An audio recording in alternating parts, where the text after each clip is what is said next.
All right. Check. What's going on, everybody? We're here in the studio, my studio. I know people are like, wait a minute. It's 5 o'clock. We're just getting off work. Why are you going live? There's no snow on the ground. What are we doing here? And it's because I have a very special friend and guest in the studio. This is Britin. Do you want to just say your full name and title? I mean, do you want to be official, or do you want to just be like, I'm this girl? I'm just a girl. I'm just a girl that knows things. Yeah. I'm Britin Bostick. My official position with the city of Fayetteville is long-range planning and special projects manager. If you have seen me in a public meeting, which is where most people see me, you'll probably have seen me with my badge on. I am badge off today, so I'm representing myself as a Fayetteville resident, not in my official capacity, but I will be talking a lot about the work that I do and information from my official role. So you're still going to get lots of city planner stuff, even though I'm representing myself as a Fayetteville resident for our show.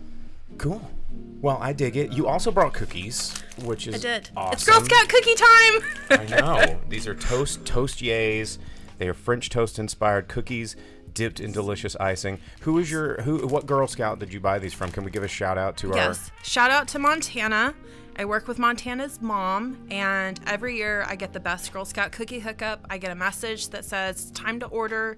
Here's the link to order, because you can order Girl Scout cookies online now. That was a COVID thing. That was an innovation, a pivot the Girl Scouts did. And it's so convenient for me because now the Girl Scouts take credit cards. I don't have to go locate a ton of cash because these are expensive. Because Visa needs their 3%. They absolutely do.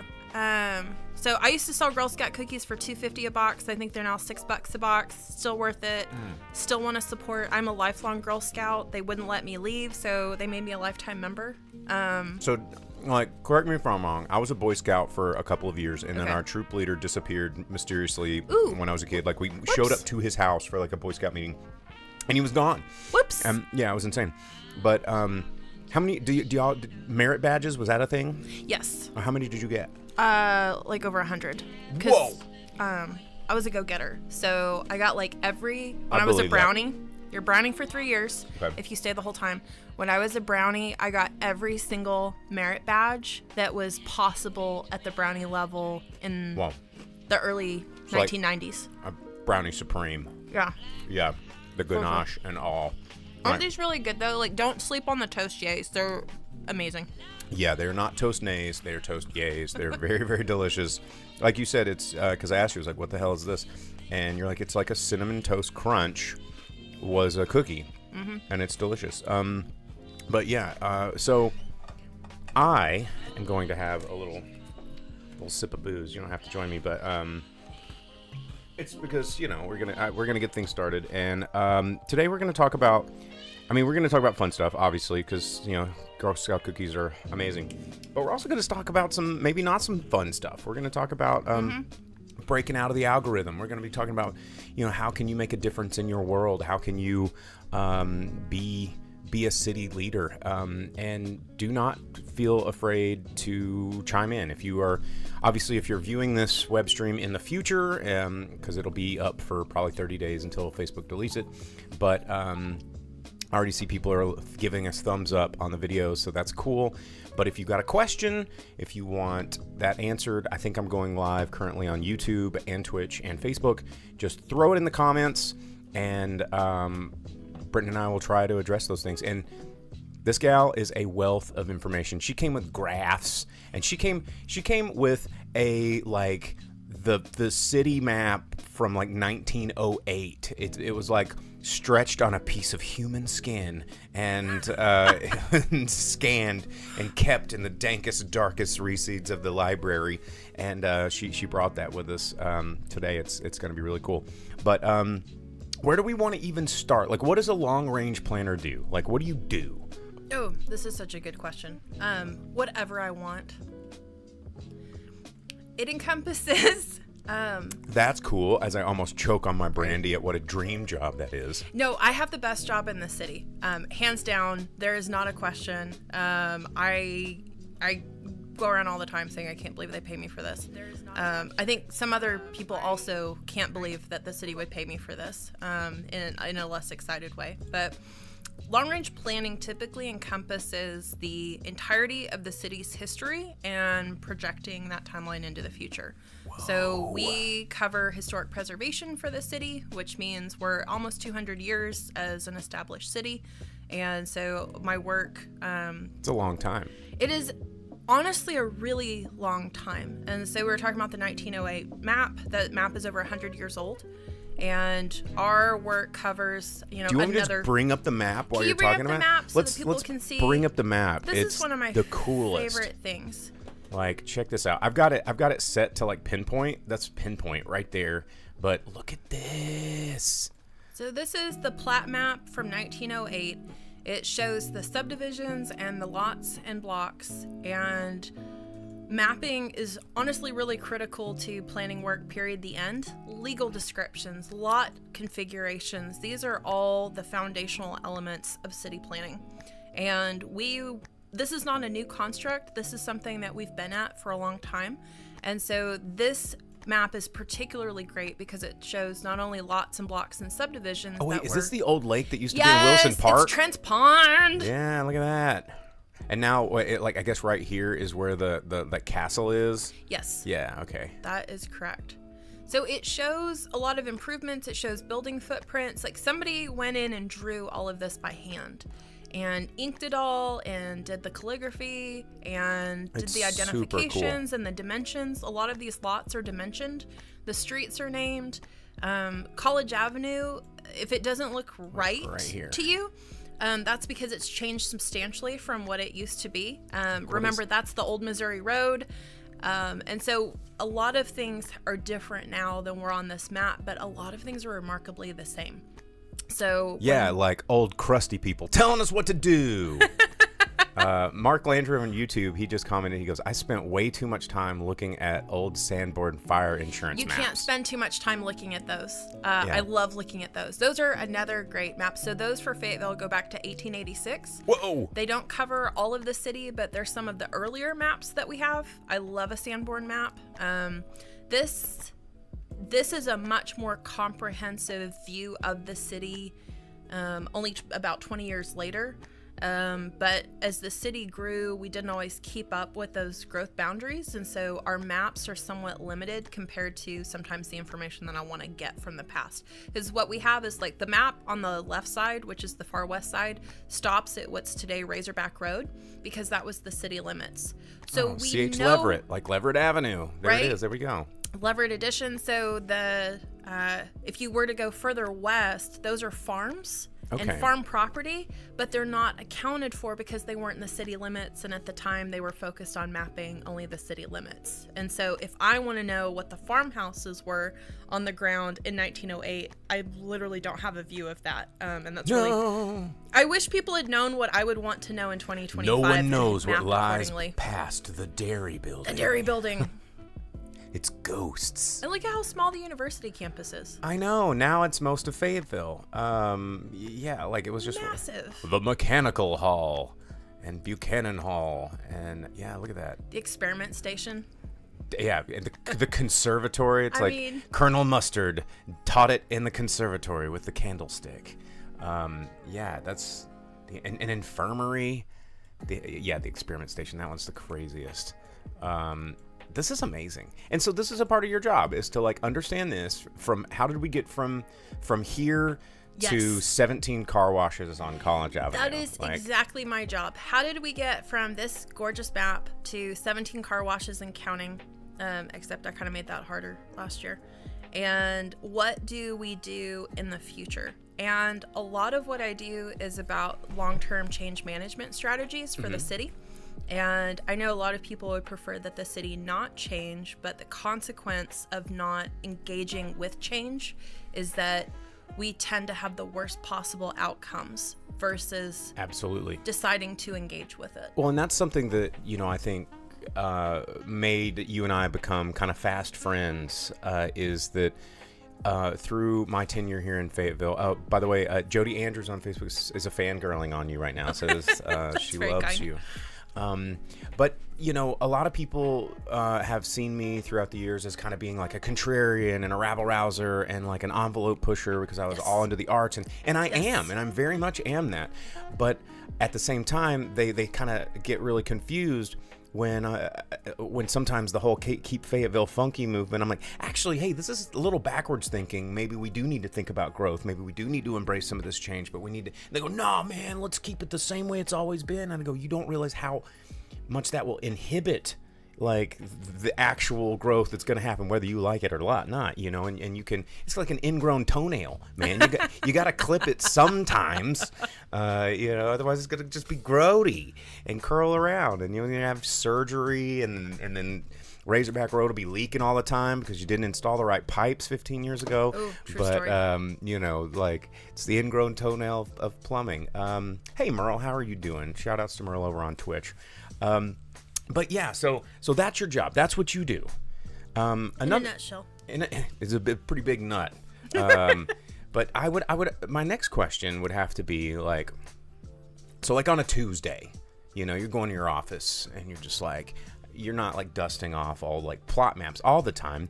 Like, what right now has been your kind of thing that you love to go chew on every, like, you know, Monday? Come to the office. This is my favorite project I'm working on right now. So a lot of times I'm kind of more of a conceptual thinker, and I take like a really high level approach. So I'm not the emergency planner. I'm not the emergency reaction planner either. I can move really fast when I need to move fast, but a lot of times I am thinking about the multiple future scenarios we could be dealing with and how to stay really nimble in the face of those scenarios. So current happenings at the federal level are a good example of that. All of a sudden, a lot of things are changing. They're changing very rapidly. A lot of people are very concerned about what they're seeing, rightly so. And so if the assumptions that we have built a city on in the past are no longer the assumptions that are kind of coming to fulfillment, and all of that happens in an incredibly short period of time, how do we stay nimble so that we're not just taking a really kind of immediate and lasting blow from that? And I think that's something I'm thinking a lot about right now is how do we stay nimble in the face of the assumptions that we have built a city on completely disappearing, in some cases overnight? And that's everything from federal grant funding that we've relied really heavily on for some of our project work to the relationships that have been in place for a long time based on these constructs at the federal level, and how those play into our university and our university system, how that provides resourcing for our lower income households. I mean, there's just so many things impacted by the changes that we're experiencing right now, and yet we have a community that needs me to be doing the work to address long-term concerns and long-term issues. All of that to say, on a Tuesday morning, I'm likely to roll into the office thinking about either what the next big code change is, and probably at this point in time, just one I'm working on. Housing related. Yep. We'll talk about that later. Lots of housing related thinking and potential code changes going on. We've got a housing crisis task force that's been working on some ideas, proposed those to council this fall. I've typically got a set of proposed changes to our development code hopping, and sometimes it is focused on making things easier to do or streamlining the code. I know a lot of people would be like, what? Actually, I do that work. Yes. Sometimes it's what is our next big planning project going to be? How are we going to approach that? And how can I include the most people possible in that process so that the outcomes that we get are truly reflective of our community and its values? What I feels like I'm seeing a lot of right now is people saying the outcomes that we're getting are not reflective of our values as a community, and the outcomes that we're getting are not good outcomes, therefore things need to change. But it can be really difficult to articulate what those things are that need to change if you are looking at government as kind of this black box that you can't see into. And a nimble black box, because that's one thing that we've always known about bureaucracy is it's so nimble. Although lately, it's moving so fast that you can't keep up with it. So it's so hard to keep up. Everything is going so fast right now. It's wild. So if you're looking at this black box of government, you have no idea what's in the box. You have no idea what's going on inside there or how things work or why the things that are being spit out of the box are things that you hate so much.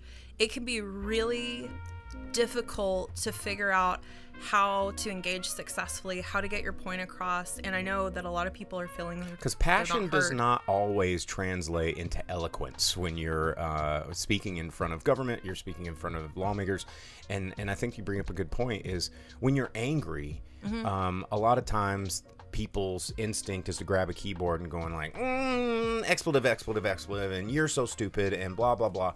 And I mean, your Nana and Papa taught you that you can catch more flies with honey than vinegar or whatever the adage is. I don't even remember, but I know it's the sweet one. And I was actually having a conversation with Bob Stafford last night. We were sharing a bit of bourbon after the meeting, and he was telling me, he's like, sometimes when I'm in a commission or a city council meeting, and somebody just starts yelling at him and berating them, he just turns his chair around. He's like, you think that's gonna work? Like, and I don't even want to listen to you anymore. And what I try to educate people on is, and that's why I kind of wanted to invite you up here, is don't get mad, get smart. And like, if you are upset about something, dig a little deeper into the root of why you're upset about it. And sometimes you'll find that maybe you were not correct in your assumptions and your anger is put in a wrong direction. Or when you go ready to fight for that thing that you believe in, you're armed with the tools and the data that the person that's making the decision may not have ever considered. And that's a fascinating thing, because sometimes these people, they're just people like you and me, and they're just doing their jobs and going home and watching season 2 of Severance. Like, that's what they're doing. They're like, what do we eat? And they get in an argument with their significant other about like what restaurant to go to, and then they go to bed. Their lives aren't that much different. But what's the cliche movie saying? It's like, we're not so different, you and I. And I feel like when you have a little bit of that empathy and you go, okay, these decision makers, some of them, if you look at the news, may be considered just like vile, evil, whatevers, but they're also products of their environment. And you can't really blame these people for making the decisions that they make based upon lack of information of anything else. And you have to bring that perspective, you have to bring that information to them. I think I got the hardest lesson of my life of that when, something I don't talk about publicly very often, especially not in a live format, but a lot of people, you could IMDb this because I have an IMDb, but I was a field producer on the Duggar Show for a number of years. And what an experiment in understanding products of environment. Wow. Right? And it's like I would come back from a week or two on the shoot, and a lot of my peers were like, I can't believe you're around those horrible people, blah, blah, blah. And I'm like, how am I going to hate a 12-year-old? I'm like, a lot of these are just people, right? And I can hate the system that is making them think this way and making them have these decisions and think that these decisions that they're making are the right ones for everyone because they're the right ones for them. But it's that perspective that they lack that I want to, help show them. That if you just get them in the right perspective, in the frame of mind, a lot of times they'll change their mind and go, oh, I did not truly realize that it was affecting you this way or that person this way. And I think more people need to kind of take that side. And I think data and facts and knowledge is a really, really indisputable way of hopefully changing people's minds, and I think you agree with me on that.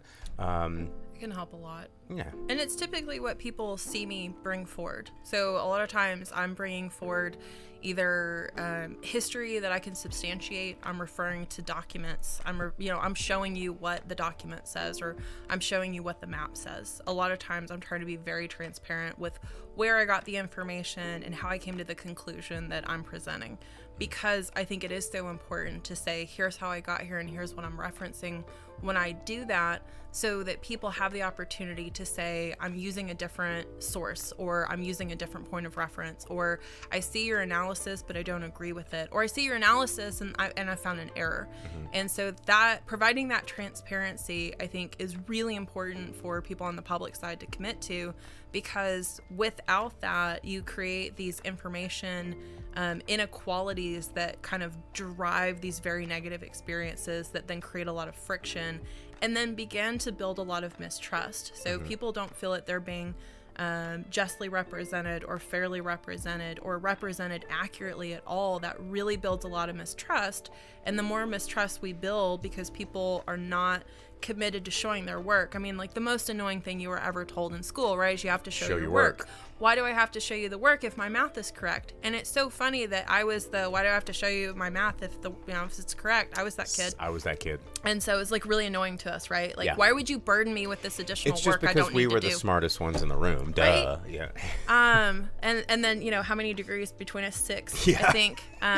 If anybody's, we have 6 degrees between us. So I think that's pretty valid. We're pretty smarts. Pretty smart. SMRT. I mean, SMART. That's really funny. Simpsons reference there. But you hit something that I really wanted to point an example out, but I want to throw in some comments here. Jonathan Holder over on Facebook says he wants to watch the full version of this once he gets the kiddos to bed.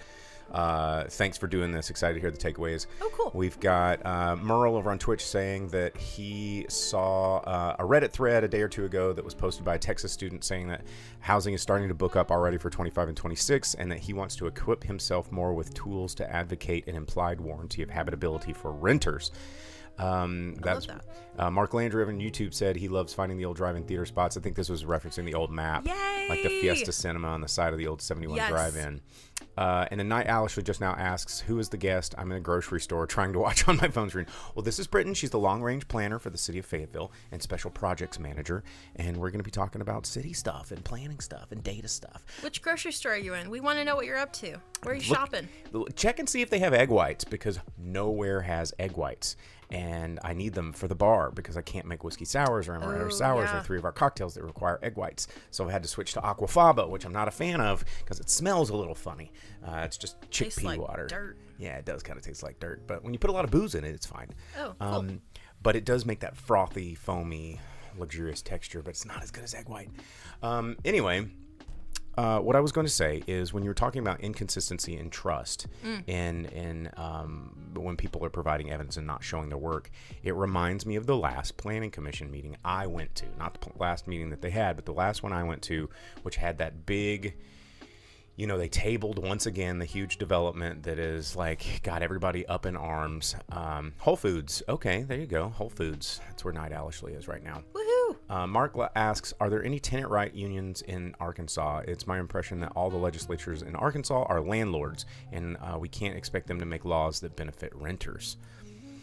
You're not wrong there.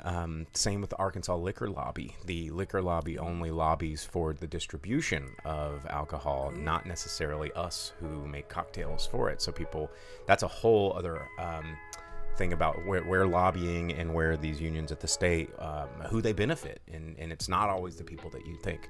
But before we get too far into that one, that commission meeting, it was really interesting because there was a traffic study done by Trinitas, and they're like, yeah, we did the traffic study. Here's our findings. And one of the quotes that the guy said that I thought was fascinating, and I think I put it on my phone, because I thought it was fascinating that he said this. He says, we measured only the peak for our development, and within the confines of just the square footage of their space, which means they could not give a fucking hill of beans about anybody around them. But the study was fascinating because everybody in the room looked at it and goes, this doesn't even apply. Like, show your work. How did you get this data? Yes. And they're like, well, and when they showed the work, they're like, well, Block Avenue is not a one-way street. You have it listed as a two-way. You've clearly mislabeled the number of on-street parking, which that's incorrect. You said this intersection and this intersection are signaled, which they aren't. Mm-hmm. And so how are we supposed to trust you that this is a valid study? Yes. And my comment was, let's just say that the study was valid.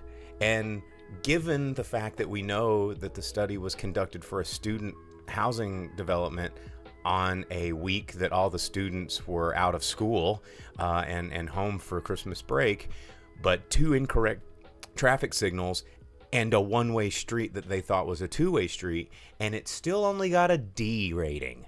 And with all the incorrect information in your favor, and it still came out as a D on an A to F, how are we supposed to have any confidence that if this study were conducted realistically with data that is actually important to the stakeholders that live around it, that it'd get any higher than an F? And that was it brewed a lot of distrust in the crowd of like, we can't, who are these out of town, surveyors or engineers and the consultants. Those are my favorite. And who are these people? And I think that Fayetteville has seen time and time again, I think that's one of the reasons that Fayetteville residents get so up in arms, is because they feel like they've had the rug yanked out from under them over and over and over and over. And when council members come to me and they go, why is the city so mad all the time? And I go, just look back through the years of how many times they were told this was going to happen, and then they get smacked in the face with something else. Yeah. And how do we take steps to maybe re-bridge that trust? I think that's a really good question, and I'm doing a lot of listening right now, and that's not a performative statement. I know it sounds really performative, but because consistently what I'm hearing is that we don't like the outcomes that we're getting. These are not good outcomes. These don't match our values. These don't, match our expressed expectations. And so why are we continuing to get these bad outcomes? And then also to be told that we're not going to be able to get any different outcomes because, we've been told, well, these are the rules and they're meeting the rules. Or, and so when you hear these are the rules, they're meeting the rules, so it has to be approved, but you're looking at a document that's being publicly called out as fundamentally incorrect. How are you supposed to reconcile those things? And so what I spend a lot of time listening to is what people's responses are, what their reactions are, and then doing probably a little bit of interpretation, because the advantage goes to people who can articulate their thoughts very successfully. And the more successfully you can articulate a thought, the better vocabulary you have. Like, that really privileges you in these spaces, right? But that doesn't mean that people who are less sophisticated in their articulation it doesn't mean that they're incorrect. It doesn't mean that their points of view are not just as valid, and that their experiences are not just as valid. So I think we have to be really careful about saying, well, if you don't say it correctly, or if you don't say it well enough, you shouldn't count. I think that is really dismissive and really does not serve our community at all. So I spend a lot of time thinking about what people might be trying to say that they're not articulating in the same language that's being used in that space, but they have a very important point to make, or they have a very important experience that needs to be considered in that. And so then how do you take that information, and then how do you think about what the solutioning to that is? So if the problem is we are not getting the outcomes that we want and our expectations are not being met, then kind of what's at the root of that? I recently listened to a book. I do a lot of listening to books at the moment. It's better for the eyes, And I already have glasses. Yeah. So I've been listening to kind of a few books recently. I'm trying to get better language to help me with the work that I'm doing. And so there's a book called Recoding America. It's not terribly long. It's written by a woman who was in the kind of private side of the tech sector, and then kind of stepped in for a few kind of government challenges where we had to bring in people from the private sector to solve the problem, but at the federal level or at the state level. So this is kind of very specifically when in California COVID happened, and they had a lot of people who needed to be on public assistance, but they couldn't process the application. So like nobody was getting the financial relief that they were entitled to because California wasn't processing. And she was part of a task force team that was brought in to try to figure out what the problem was and how to get people the money that they needed to get to make up for job losses during COVID in particular. And she talks about kind of this fundamental conflict between government expectations of following process and public expectations of delivering on outcomes. And this was really good for me, not because I didn't understand this dynamic previously, and I do come from the private sector. Most of my career has been in the private sector. What was your previous job before this one? Well, right before this job, I worked for a city as a full-time employee. But before that, I worked for myself as a consultant. Your least favorite kind of people. This interview's over. Consultants. I just had to out myself. Well, good. I mean, But I can give you the numbers for all my clients, and they will rave about me because I was a very good consultant, and but I worked the for best consultant. Everybody knows it. Everybody knows. Everybody loves. Everybody loves. So, probably the best one ever recorded on this podcast. On this podcast, at least. That feels like a Flight of the Conchords reference. Mark asks on YouTube, he says, if we're talking books, are you a fan of The Power Broker by Robert Caro? Absolutely. I love anything that Robert Caro's ever written. His like short book Working is fabulous. I more than The Power Broker, that's very planning specific, so that's the story of Robert Moses. There are days when I understand why Robert Moses made the decisions that he did. I don't say that I support them. I don't, but there are days that I understand why he would take the approach that he took. If you haven't read the book, we might be able to summarize at a different time. But Robert Caro's books on LBJ have been so much more informative to me than his book even on Robert Moses. And so if you've got over 200 hours to listen to books, highly recommend a series on LBJ, and I'm really hoping he finishes the last book before he passes away. And he's very publicly said, I'm going to try to finish this last book before I die because I'm old. And I really need that to happen because he's a fantastic author. So that was his Pulitzer Prize winning book on Robert Moses, who is the New York City planning commissioner for a long time. The actions that he took to enact his vision of a New York City on people without their permission or consent should be considered criminal. But he was the first person to fully expose Robert Moses for the crimes against humans that he had committed in the destruction, like the full-scale destruction of neighborhoods. So Robert Moses was the person that Jane Jacobs was fighting against fundamentally when she was talking about death and life in American cities. Or I kind of got that a little bit wrong. I should have that right. I'm a planner, but it's all straight from the dome, folks. Like, you know, we're just vibing here. We don't have a fact checker here. Although I think if you had one, we'd be probably more fact checkable than some recent things on TV. But we won't have to point fingers at that one. Shout outs, hey Bishanye, thanks for tuning in. Mark Landry says he is a Robert Caro stan, big time. Merle asked a minute ago, but he also said that you were answering your question in what you were saying. He says, how does a long-range planner approach policies that should have been addressed a decade or two ago? But I think you were kind of already on that train. Yes, but I have like a more complete thought that I should probably finish for the benefit of everyone listening. So as I'm listening to people saying our expectations are not being met, our values are not being expressed in the decisions that are being made, I listen a lot to that. And for me, it really strongly signals that we are at a point that we need to revisit all of that. I say that the downtown plan for Fayetteville was adopted about 20 years ago. It's about 20 years old at this point. It is. And I think if I remember correctly, I remember looking at that plan, and a lot of it we've kind of checked off the list. Yes, we have.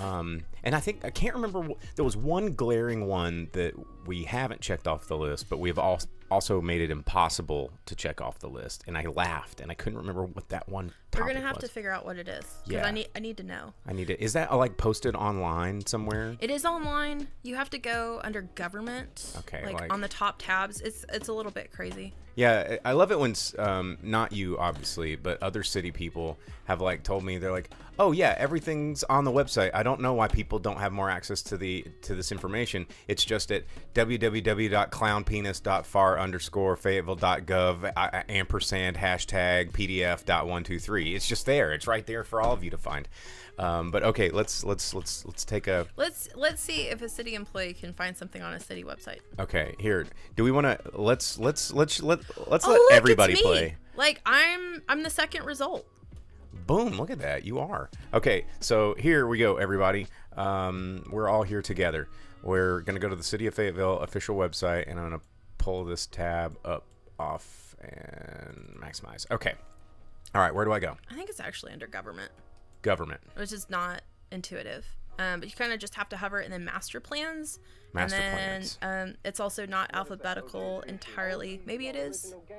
Of course. No, it's not entirely alphabetical because City Plan 2040 is above Climate Action Plan. So Downtown Master Plan is the middle Downtown of these. Master Plan. Got it. There we go. There it is. All right. Okay. And then here's the PDF. So we'll go down here. It was adopted almost 20 years ago. Our development code, in its current form, our Unified Development Code was adopted just over 20 years ago. So we have a lot of foundational policy documents and requirements that are about 2 decades old. And after 20 years, you have two things happen. One, your vision has kind of run out because so many things have changed. Even if your city hasn't changed a lot, the context of your city has changed a lot. RSF4, boy, that was a hot topic this past Tuesday. Right? Yeah. You know, it really is. So a lot of the vision of this plan is kind of petered out at this point. We need a new vision for our downtown. We have had so many things change since this was adopted. COVID happened.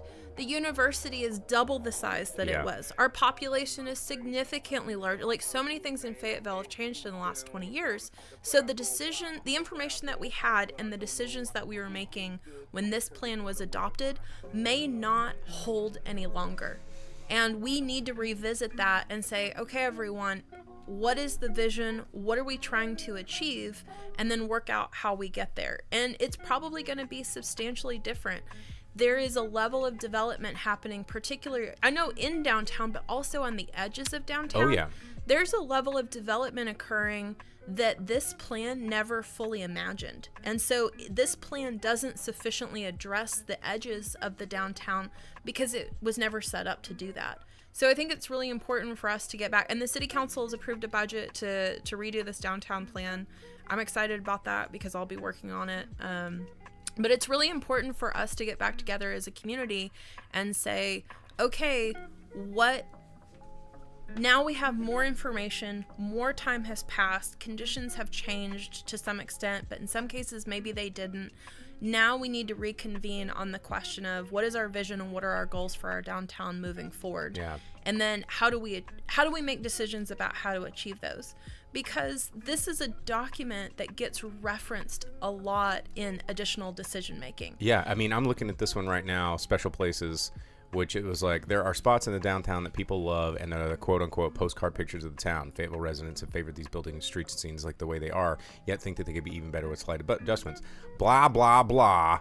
And then the priority is to add buildings, not destroy buildings. And, essentially, it's maintaining and creating the what makes these things cool while adding to it and not taking away. Mm-hmm.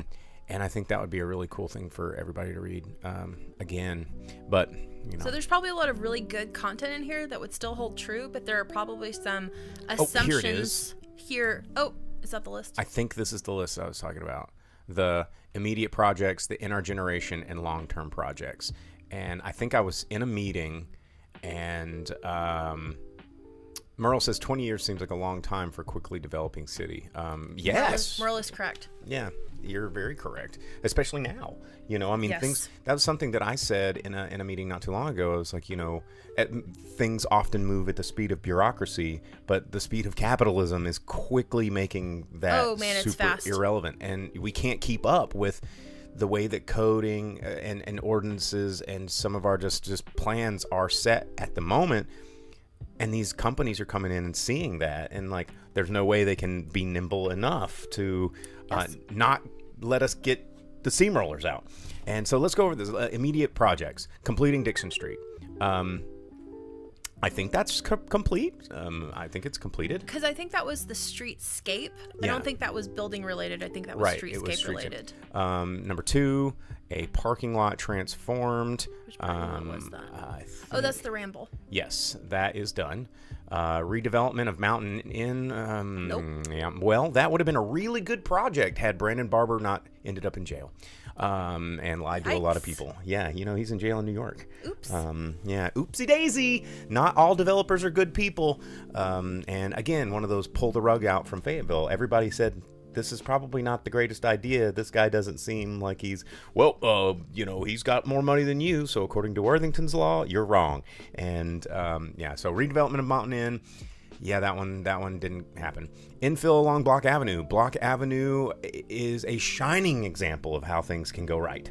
Block Avenue has been really, really, really well done over the past 8 years. And a lot of good residential, a lot of mix of new commercial and residential that are like intermingling, and it's been pretty good. Preserving of Lafayette Street. I don't know about that one. What would they be? There was a few developments that looked really great. I'm not entirely sure. I would have to get into the detail on that one because that's like a very vague. That is very vague. So here, pro tip from Yield Long Range Planner. If you are not sufficiently clear, you cannot get to a solution. So one of the things that I really want to work on is better problem definition, so that we're getting really clear about what the problem is so that we can get an actual solution to it.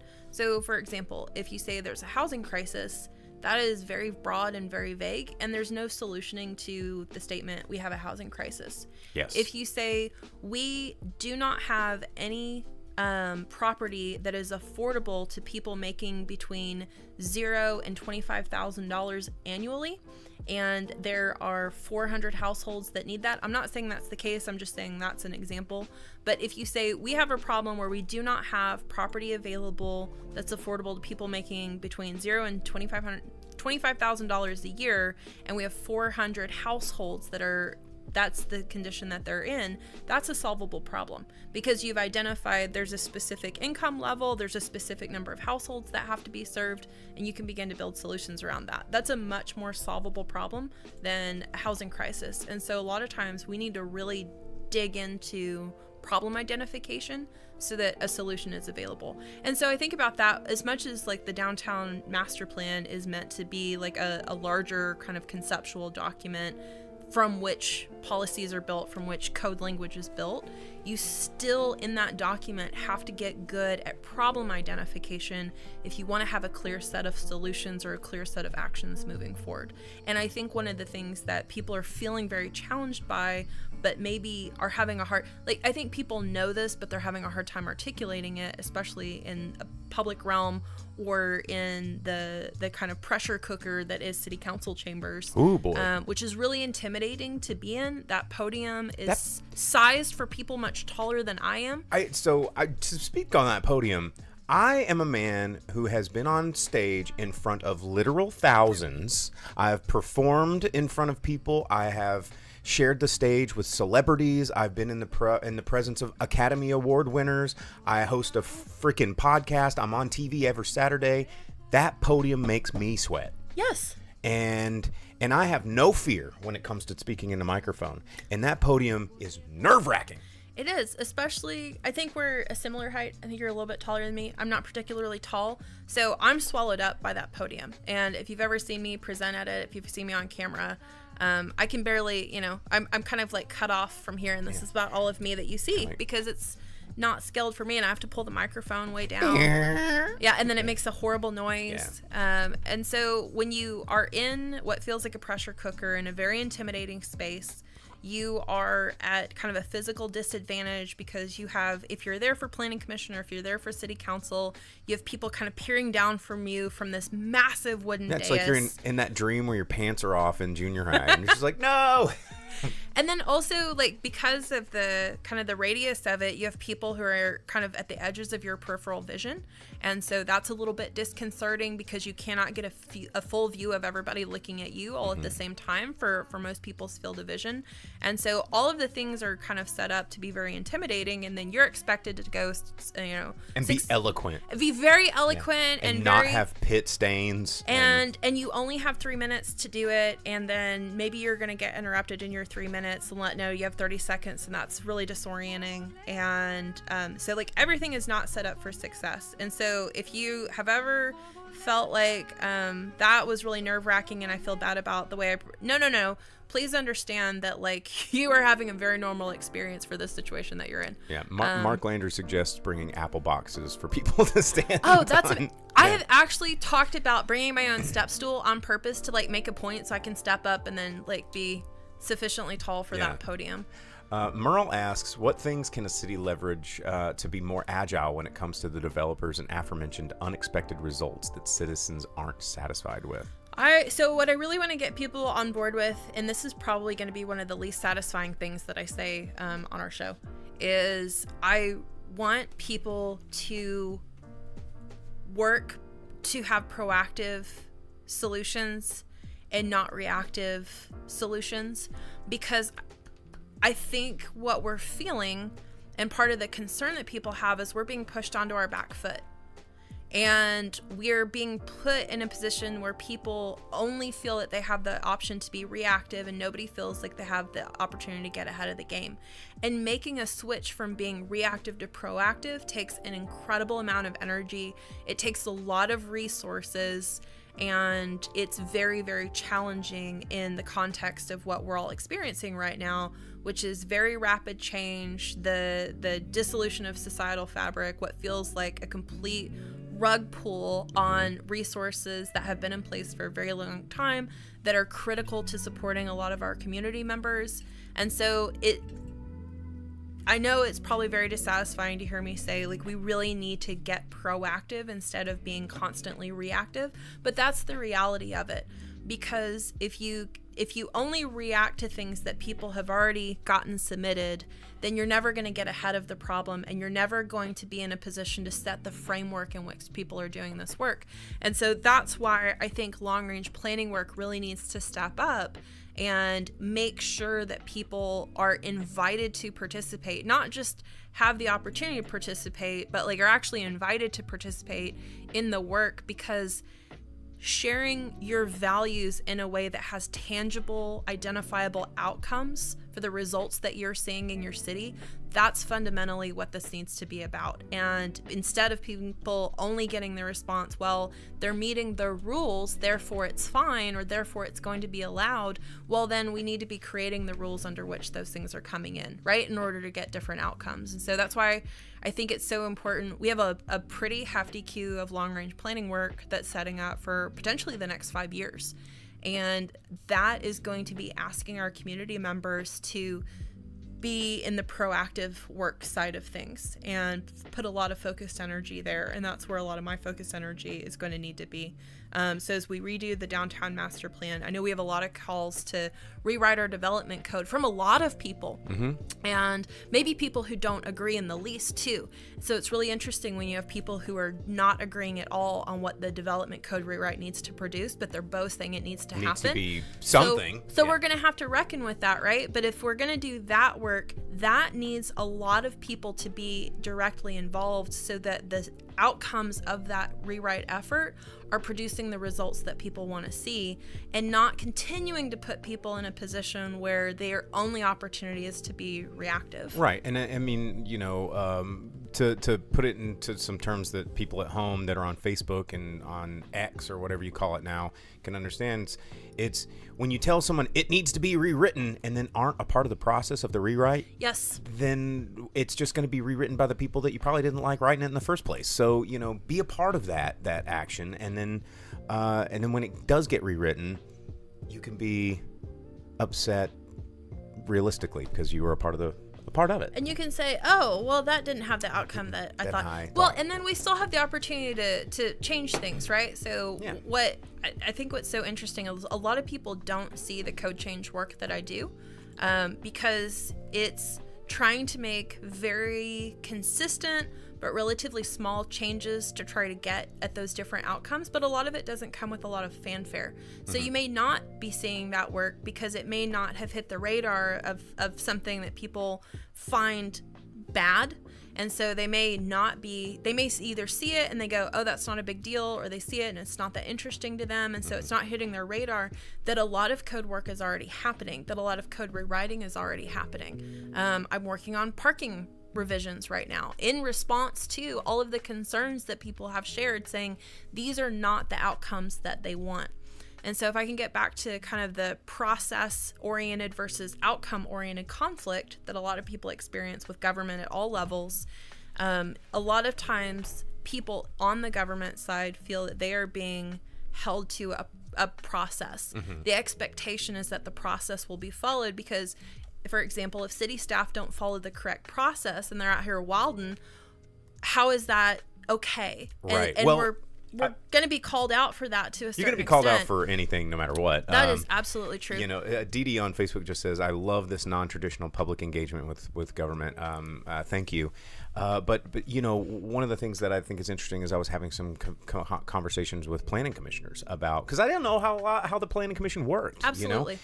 And I was like, well, what good is a vote if you can't vote anything but one way? And they kind of explained it to me. They're like, well, we are kind of here to make sure it follows this set of guidelines, and we're checking to make sure it does. And if one of us finds that it doesn't, we vote no. And I go, but if it checks all the boxes, then we kind of aren't allowed to be out here wilding. And what I've kind of gotten this sort of, you know, and I won't name names from anybody that's on planning commission, but they're like, if anyone out there could help us like update these rules and these codes and give us better tools of which we can better, you know, say yes and no to things, because right now we got to follow the rules. And they're heavily cautioned about follow the process that's prescribed. You need to follow the process because, again, a lot of the expectation on the government side of things is that the process will be followed and everybody will be treated the same way. Although that's incredibly hard to justify when you have infinitely unique conditions in one single code that's meant to apply to all of those infinitely unique conditions. So sometimes, you know, I just like to call bullshit on all of that because it's like, let's just recognize what it is. Yes.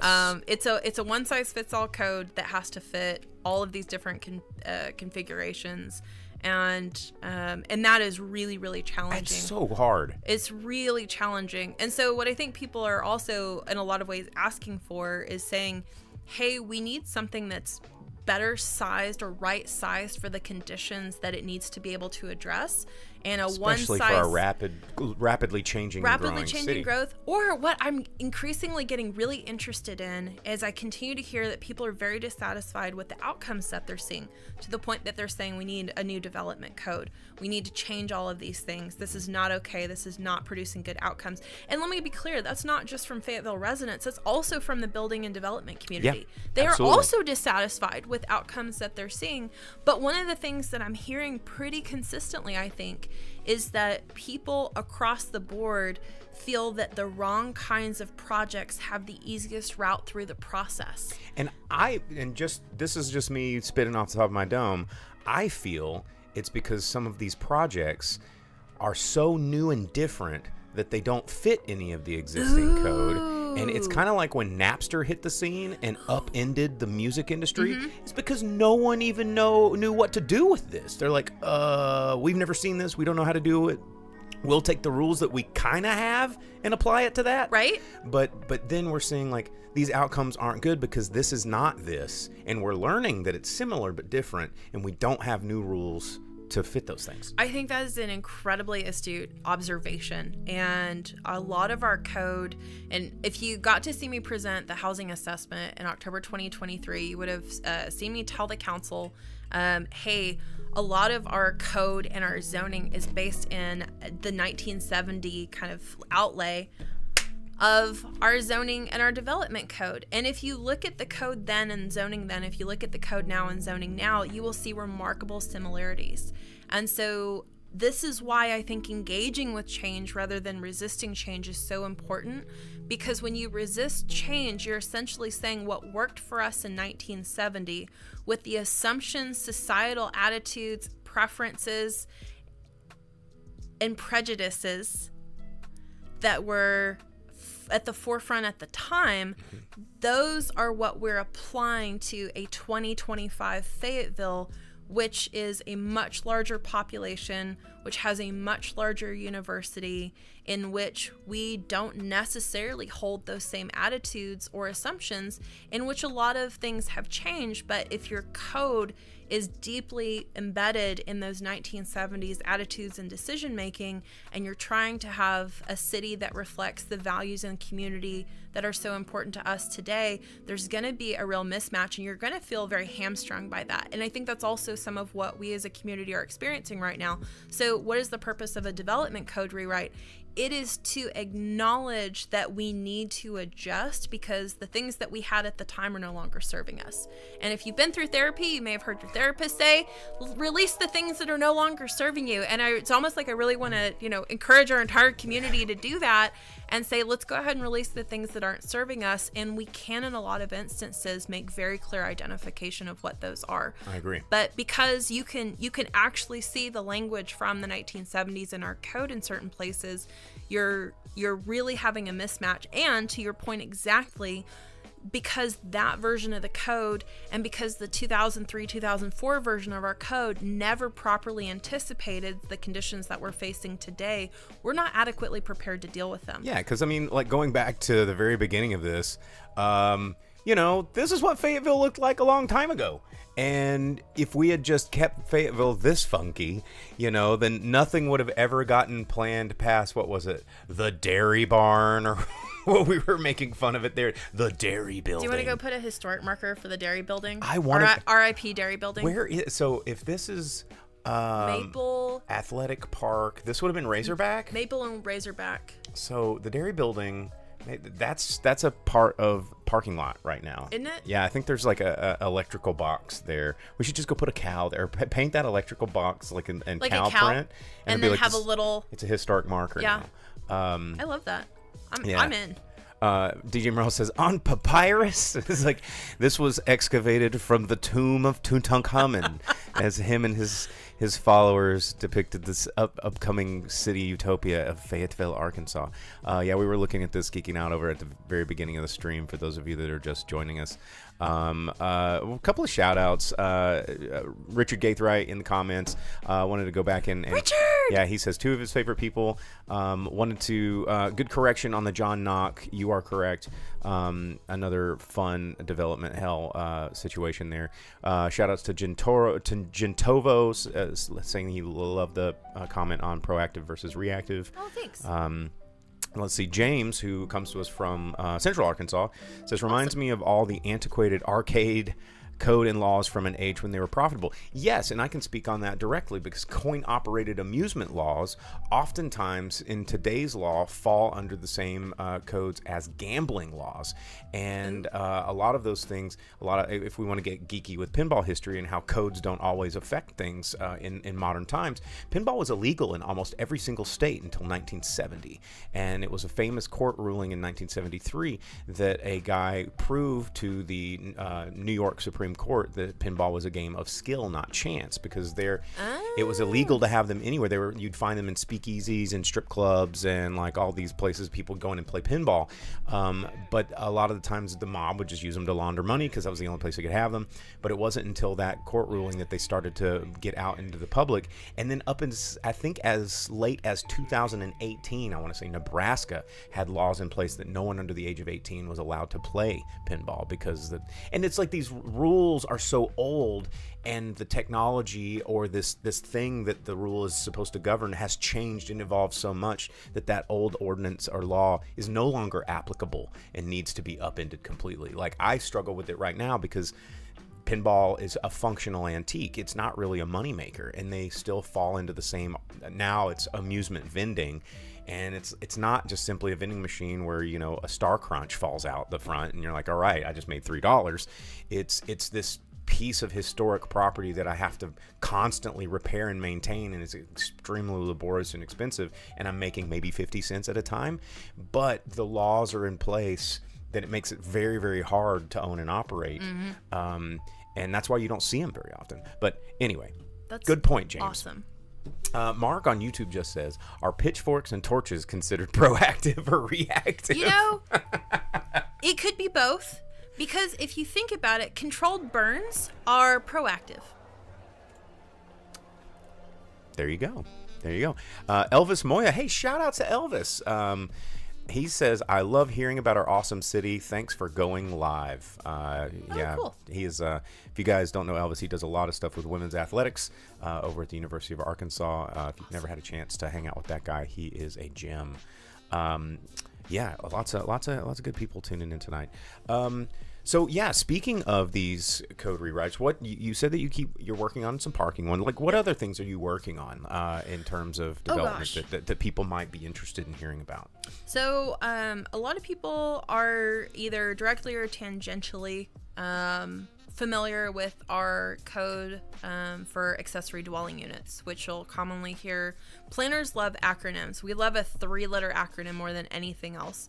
A lot of our jargon is acronym based, and it can be really confusing if you are not a professional planner or haven't spent SUX for us layman's, right?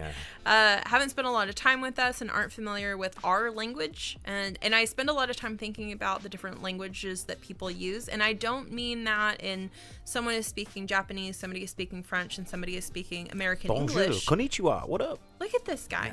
Yeah. Those 3 degrees. I know, right? One of them was in Asian history. Sweet. I know. I could tell you all about samurais.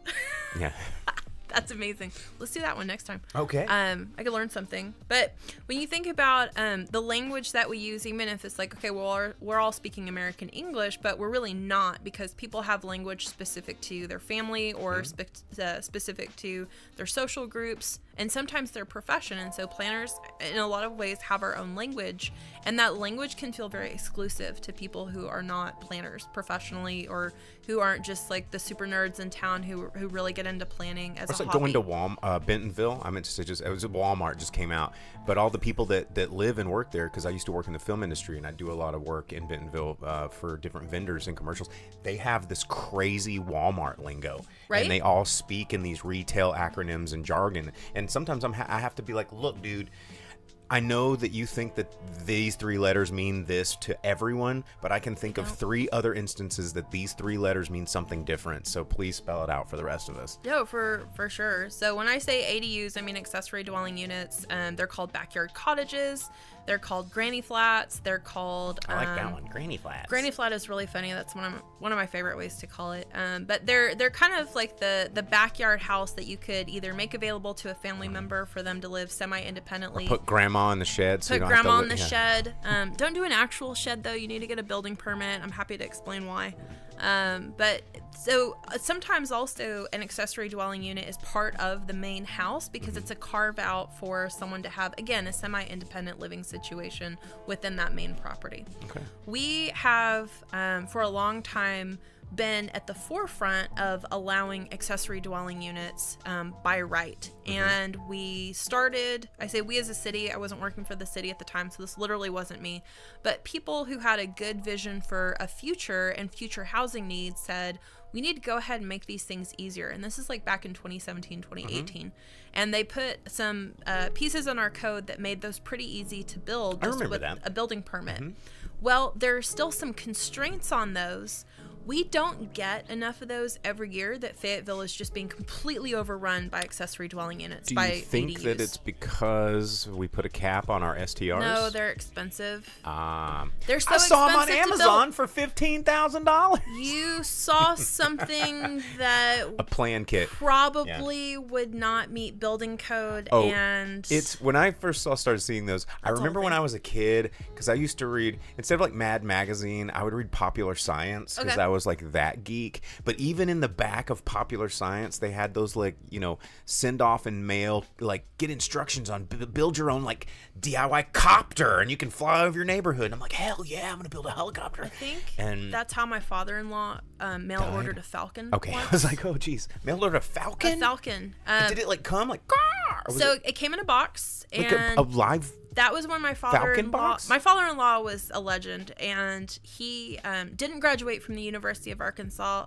He pursued my mother-in-law to Hawaii instead. Oh.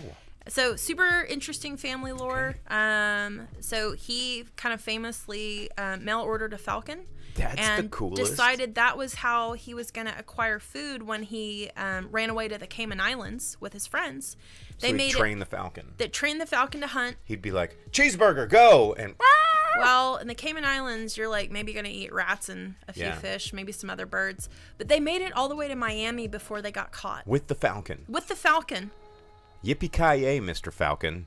If you then watch TBS. They got caught because one of the friends had left a note for the parents. The parents were not happy with this decision. Got picked up by police in Miami, got taken to a judge. The Falcon somehow got let loose in the judge's chambers. My father-in-law had to go retrieve the Falcon from the judge's chair because they were like, come get your bird. And they're like, why did you let it out of the box? That was stupid. And so, unfortunately, the Falcon did not make it from Miami back to Arkansas. This week on Netflix's new series, Falcon King. It really should be a whole show on Netflix. Amazing. This is one of the most incredible family stories, and I love to tell it because it's just so amazing. So that's my sidebar on mail order things, and I appreciate you tolerating that. Well, going back to the mail order, like house kits and why we can't build them, Jody on Facebook has a comment that says, my mom is 87. I have 1.4 acres, RSV 4. The city won't let me have an ADU. I'm in the HHOD, HHOD for those at home. Hilltop Hillside Overlay District. There we go. And built a 3-3 on a septic system. Would love to see this change so I can have my mom with me. I will try to be proactive. Oh, this is really cool. So I would want to know exactly what the issue is and whether what I'm working on now would help resolve that. Because I'm working on like a very small change for ADUs, but one that we think will help make the process easier for more people. And we're not getting hundreds and hundreds of these a year. They're not overrunning Fayetteville. So I think other cities that have not been as accepting of this as a housing option have put a lot of rules in place that make them hard. And it's like, but we might get overrun with these. It's like literally how they're just as expensive as a house to build because housing is so expensive to build across the board. So it used to be a very low cost option compared to a house. Mm-hmm. Now you're basically taking out a mortgage level, financing for these things. So I think really the reason we're not getting that many is because they're very expensive. And the return is not worth the expense. It's not there. And really, the idea that you'll hear promoted is like, well, then you could build this and then you could rent it out for extra income. Right. I don't know that many people who want strangers on their property and that living close in their proximity, backyard. Living in their backyard. Now, grandma or mom or an adult child, which is all of them now. Maybe those. Maybe those are really, this is a great solution for a family living need, and you just don't have as many households with that need and that financing or that funding capability. So I think we're not seeing as many. So we're trying to make the rules even looser to allow more of them. But at the same time, I'm going to go back to our 1970 code. Our code thought of anything approaching like what would today be considered modular housing. Mm-hmm. Components of a house that are built in a factory that you can ship and assemble on site, and it's a normal house. It's just AKA back then a trailer fabricated. Home. Well, so our code, day, this is like you saying, okay, but pinball was considered gambling and it was treated the same. Modular housing that could be like order it, assemble it for a lower cost is treated in our code like a trailer home, which we were very intent in the 1970s on preventing from happening. And so we don't have a code that acknowledges modern construction and fabrication methods. Because there are some cool prefabs out there. Super cool prefab options. And our code says you can't have that. So I'm working on changes that would make that option possible. And again, it's all in the language. Move it to just get a building permit for it, pass your inspections, make that a lot easier. And we've had some really great people point out, hey, your code makes it unnecessarily hard for something that's just a newer version of the thing that we get stick built on the ground, and arguably in some cases a better version. And why does your zoning code have anything to say about a construction method? That's a great question. So we started looking at it, we started working on changes, and I'm trying to get those ready to take to the Planning Commission's Long Range Committee next month, so that they can consider that, and hopefully we'll get that moving forward and make that option more easily available. Well, back to Jody. She says she thinks the issue with hers is the septic system. Okay. So that's probably it. Probably is. Bob Stafford, one of our aldermen. Councilmember Stafford. He says everybody always assumes the worst case scenario will always happen, and it seldomly does. And he says, bring me a prefab bill. And Richard says there are several European manufacturers doing some amazing ADUs. Oh, cool. And Mark Landry, our resident history guy over here, he was digging in the maps. He goes, Sears was selling prefab houses 120 years ago. And my great-grandparents bought, this is crazy. So I'm from a Texas ranching family. I am from people who ranched out in the middle of nowhere, and it was like a 3-day trip to town before they put in the highway system. And then the highway system made a 3-day journey like a 40-minute journey ultimately. Mm-hmm. So there are some benefits to federal work, and it really benefited my family both from transportation routes to. They were part of LBJ's rural electrification. And if you read or listen to Robert Caro's books on LBJ, he's talking about the part of the country that my family is from. And so, having been in Texas forever, my great-grandparents made this really hilarious decision. My great-grandmother was born in 1901. They made this really hilarious decision to order a house out of the Sears Roebuck catalog, which is how my great-grandmother also ordered her driver's license. Man, your family and ordering things out of catalogs. It's ridiculous. So she ordered her driver's license and her ranch house out of the catalog. Why they chose a catalog order house at a time that there were no roads to get that to the ranch. And so she had this little Operation Dumbo Drop. This little Sears catalog house. And my mom asked her once, like, Grandma, why didn't y'all have a bigger house? Like, they were pretty well off. They had a huge red barn. My childhood was pretty spectacular growing up on a ranch in Texas. And so my mom asked, like, why didn't you have a bigger house? And she said, well, it looked real big on the paper. Amazing. And we have some of those in Fayetteville, and they're really special and precious. But so it's important to know our history, because sometimes going back to that history is one of the best things that we can do, and sometimes turning from that history and going a different path is also the best thing that we can do. That's one of the cool things that I love about history is you can it's like a buffet. You can find all the things that were great ideas and go, hey, we forgot about that. Mm-hmm. Let's bring that one back. Or, ooh, they already did that one and it sucked. Let's change or not do that or move forward. And when you don't pay attention to any of those things, you have no frame of reference. So you're just throwing spaghetti at a wall. And it's, you gotta, I wished I had... I have a book at home. I wished I had it here in the studio, but it is a whole bunch of old Roebuck catalogs. Like it's a cool book. I found it in an estate sale. This old dude. I found this actually super creepy VHS cassette tape that I've never actually been able to play, and had a creepy post-it note that said attention cult leader so and so, and it's like one of those tapes that only has 10 minutes of it, and I feel like it's gonna self-destruct, or the ring girl is gonna climb out of my smoke will come out of the player, and I'm just gonna turn into a zombie. But I bought that Sears and Roebuck book catalog from that estate sale, and it was super cool. Mark just said on YouTube, he said, I read a really cool article about rural Texans using barbed wire cattle fence as a small rural DIY telephone network. I think Bell Telephone sued them and made them quit. That's probably fascinating. I assume maybe you did. I don't know. I know some of the people that are watching definitely were Coast to Coast AM fans. Oh, nice. And Coast to Coast AM, back with Art Bell, was all kinds of crazy conspiracy theories about the guy that invented a substitute for oil that was completely clean, just disappeared, and all his research disappeared with it, and all kinds of fun stuff like that. So yeah, probably happened. Who knows? DJ Merle says, eventually with 3D printing construction materials happens, that's will maybe need to be considered to be proactive. I've seen some really cool 3D printed houses in Europe, like online. I don't know if I want to live in one. Can I talk about why I don't think that's a good solution in Northwest Arkansas? Absolutely. Topography, maybe? No, it has to do with the material and the fact that those are a lot better suited to hotter, drier climates and less well suited to the kind of wet climate that we have. Concrete has a lot of moisture retention and moisture wicking that surprises people. And so I'm actually concerned about how viable that is for our climate for a long-term strategy or and I'm not saying that everything we build here is super high quality. I don't want to pretend that we do. Y'all know that You're not talking about Roush Coleman, are you? I'm talking about a lot of people. But I think you have to be, like, it's really enticing to say, like, oh, look at this new technology, there's this new method, other people are doing it, we should do it. But I think you have to look at that really critically and say, is that actually well adapted to our climate? Is it designed specifically to be successful in our climate or not?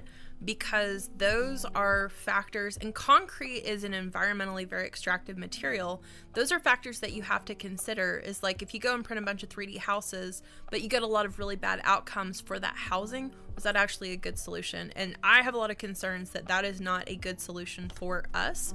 And I get a lot of criticism, so I'm pretty used to this. I get a lot of criticism for saying, hey, I don't think that that solution is a good solution here. Or I'll hear people say, well, what are other cities doing? And people have been really shocked when I'm just like very candid and say, I don't really care. Because it's like, well, why would you not care what other cities are doing? It's not that I don't care in kind of a global community sense. I do care what other cities are doing, and sometimes it's very interesting. But I'm only interested in applying it here if it looks like it is a good solution for us. And I don't want to take ideas, concepts, and solutions that are set up for other places that do not match with our needs and that aren't part of successful problem solving for Fayetteville in our specific context. Well, and I that you bring up a really good point of something that I try to point out to a lot of people as well, because I often get a lot of flack for saying the same thing. Like, Northwest Arkansas is an extremely unique part of the country. And, a community that has less than 500,000 people, but also has two of the world's most influential and critical companies on the planet is a very odd dynamic. Isn't it? And, and when you apply the scientific method of thinking and reasoning and decision making, and you're doing hypotheses and testing and all of this kind of stuff, when you find your controls and set up your variables, you need things that are like your different, you get your subject and you want to test a different variable on each individual one to see an outcome. Your controls all have to be relatively similar, right? And so not all cities are the same. Not all, say, if you were testing an apple's resistance to some pesticide, you wouldn't go get a Granny Smith, a Gala, 5 different varieties and put the same one bug on there and go, well, the pesticide works on all but the Granny Smith. And you're like, well, you can't, that's not relevant or reputable data, because you're throwing out one huge piece. And when people are saying, well, what worked in Portland or what worked in Austin or what worked in Nashville, like, those three are very different varieties than Fayetteville. And I'm with you. It's like, let's look at our historical data. Let's look at what we've done. Let's look at what our trends are and what our variables are and see how it works for us. Because you cannot apply those things to every single scenario. Well, and what ends up being really dissatisfying for a lot of people, myself included, is what is the legal system and kind of the legislative setup in those states versus what it is in Arkansas, and do we even have the opportunity to do that? And sometimes the answer, unfortunately, is actually no. And that's something that's been a bit of a challenge going from Texas to Arkansas, is what the different ways that the state has set up what cities can and cannot do. And so some of the things that Austin is doing right now around housing are not feasible in Arkansas, because we just have very, very different state enabling legislation and and I'm a person who genuinely looks at, okay, is it that we can do it, or is it we've never done it before? Those are two entirely different things. But sometimes the answer, unfortunately, is we can't do it, or we can't do it that way. And so then you're back to needing to create that for your specific location within your specific context and constraints. And then also, political will is very different across these cities, and it depends on a lot of different dynamics. A lot of people like to look at Austin as a very progressive city, but I have really deep familiarity with Austin and lived in that area for a long time. My mother's family has been there for a very, very long time. And so Austin is not just a progressive city. Austin also has a lot of very powerful neighborhoods that have been very resistant to change. And so it's not, again, it's not kind of like, oh yeah, the whole city or everybody who lives there. No, there are a lot of like very different factions within the city that are very competitive with each other for whose policy decisions get to control. And Austin has been so neighborhood driven for such a long time. It was highly controversial when they changed their city council kind of districting system. They went from at-large to districts, and they went from fewer council members to more. And that was really, really controversial. And there have been some outcomes. I think the attempt was better representation, but I think the outcomes have not necessarily reflected that for everyone. And so there's a lot of dissatisfaction with the results of that attempt. And so I don't think it's meant to be, and I don't think I take it as like just because another city did it doesn't mean that we'll do it. But I do very carefully evaluate the context in which those decisions are made or those things are enacted to say, would that be a very good solution for us, or do we even have the conditions where that would be successful? So for example, there's a kind of a lot of press around converting office spaces to housing. And could we do that here? And it's like, but what office space would you propose to convert to housing? Right. Because we just lack the physical fabric that older and larger cities have that would make that possible. And that reminds me of something else that I was kind of addressing to someone recently, again pertaining to certain developments in our downtown, very square mile of our downtown. And I'll very, very shorten this conversation we were having, but again, I was being presented, well, it works in this and it works in this, and have you seen what this city's doing? And I go, well, Fayetteville is very unique in a sense that our downtown serves 3 functions instead of 1. It's not very big, number 1, which that sucks, but it's a commercial center. It's also our entertainment district. And it's jutted up to the property line of the University of Arkansas, which makes it a student district. And if you look at downtowns of growing urban areas across the country, usually their downtown is like where people go to work. There's some taller buildings. It's more commercial and some like lunching places. You commute in, you commute out, and then during the night it's kind of dead. Entertainment districts are sometimes those places where the real estate was cheap. You get some a lot of bars and venues open up, and that's the entertainment district. You think like what Westport in Kansas City, or like Power and Light or something like that. That these districts popped up, or the student district was a place that's near the university. But ours is all 3. And, they have to kind of synchronize and line up and fit the needs. And it's kind of a very vibrant all the time downtown. I was just in St. Louis this past weekend at downtown, staying across from the American Center. And after 8 o'clock, it's dead down there because everybody goes home. You know, they go to work, but there were some restaurants and a couple of bars. But for the most part, there were some people that lived there. There were some tall buildings, but it wasn't like this robust like ours is. And I'm thinking like, oh my God, what's wrong with this downtown? They go, well, everybody's over in the entertainment district, which is about 20 minutes that way. No way. And, I'm like, oh, well, shit. And I thought being right in downtown, I'd be in the heart of the action. Right. And that's not always the case, but I had to untrain myself to go, oh, wait, you're right. And the same thing with parts of New York, like, the financial district. Yeah, there's not a lot of bars and restaurants there because nobody lives there, and they go up there. So Fayetteville has to think about this situation and how can we plug in a variable, like you said, taking commercial property and turning it to housing. I'm like, well, what commercial? The EJ Ball building? That's about it. Like that's about all we got. And the other commercial property is like the old the newspaper place that they sold off part of it in the AT&T office that I still think, and it's not really a viable building to change. It wouldn't adapt so very well. We just don't have that here because that's not how our downtown developed. And we don't have, some of the housing types that were developed prior to World War II. Fayetteville was so small prior to World War II, and we're talking like 9,000 people. And so we don't have a very large city footprint. We don't have a lot of the housing types that people appreciate so much about Kansas City, for example, because we didn't grow. You could think of it as like we grew at the wrong time. Yeah. We grew during the 1960s and 70s and 80s where it was very land consumptive, and very large lots with ranch style houses were very popular. And that was, the city expanded its footprint by fourfold just from 1960 to 1970.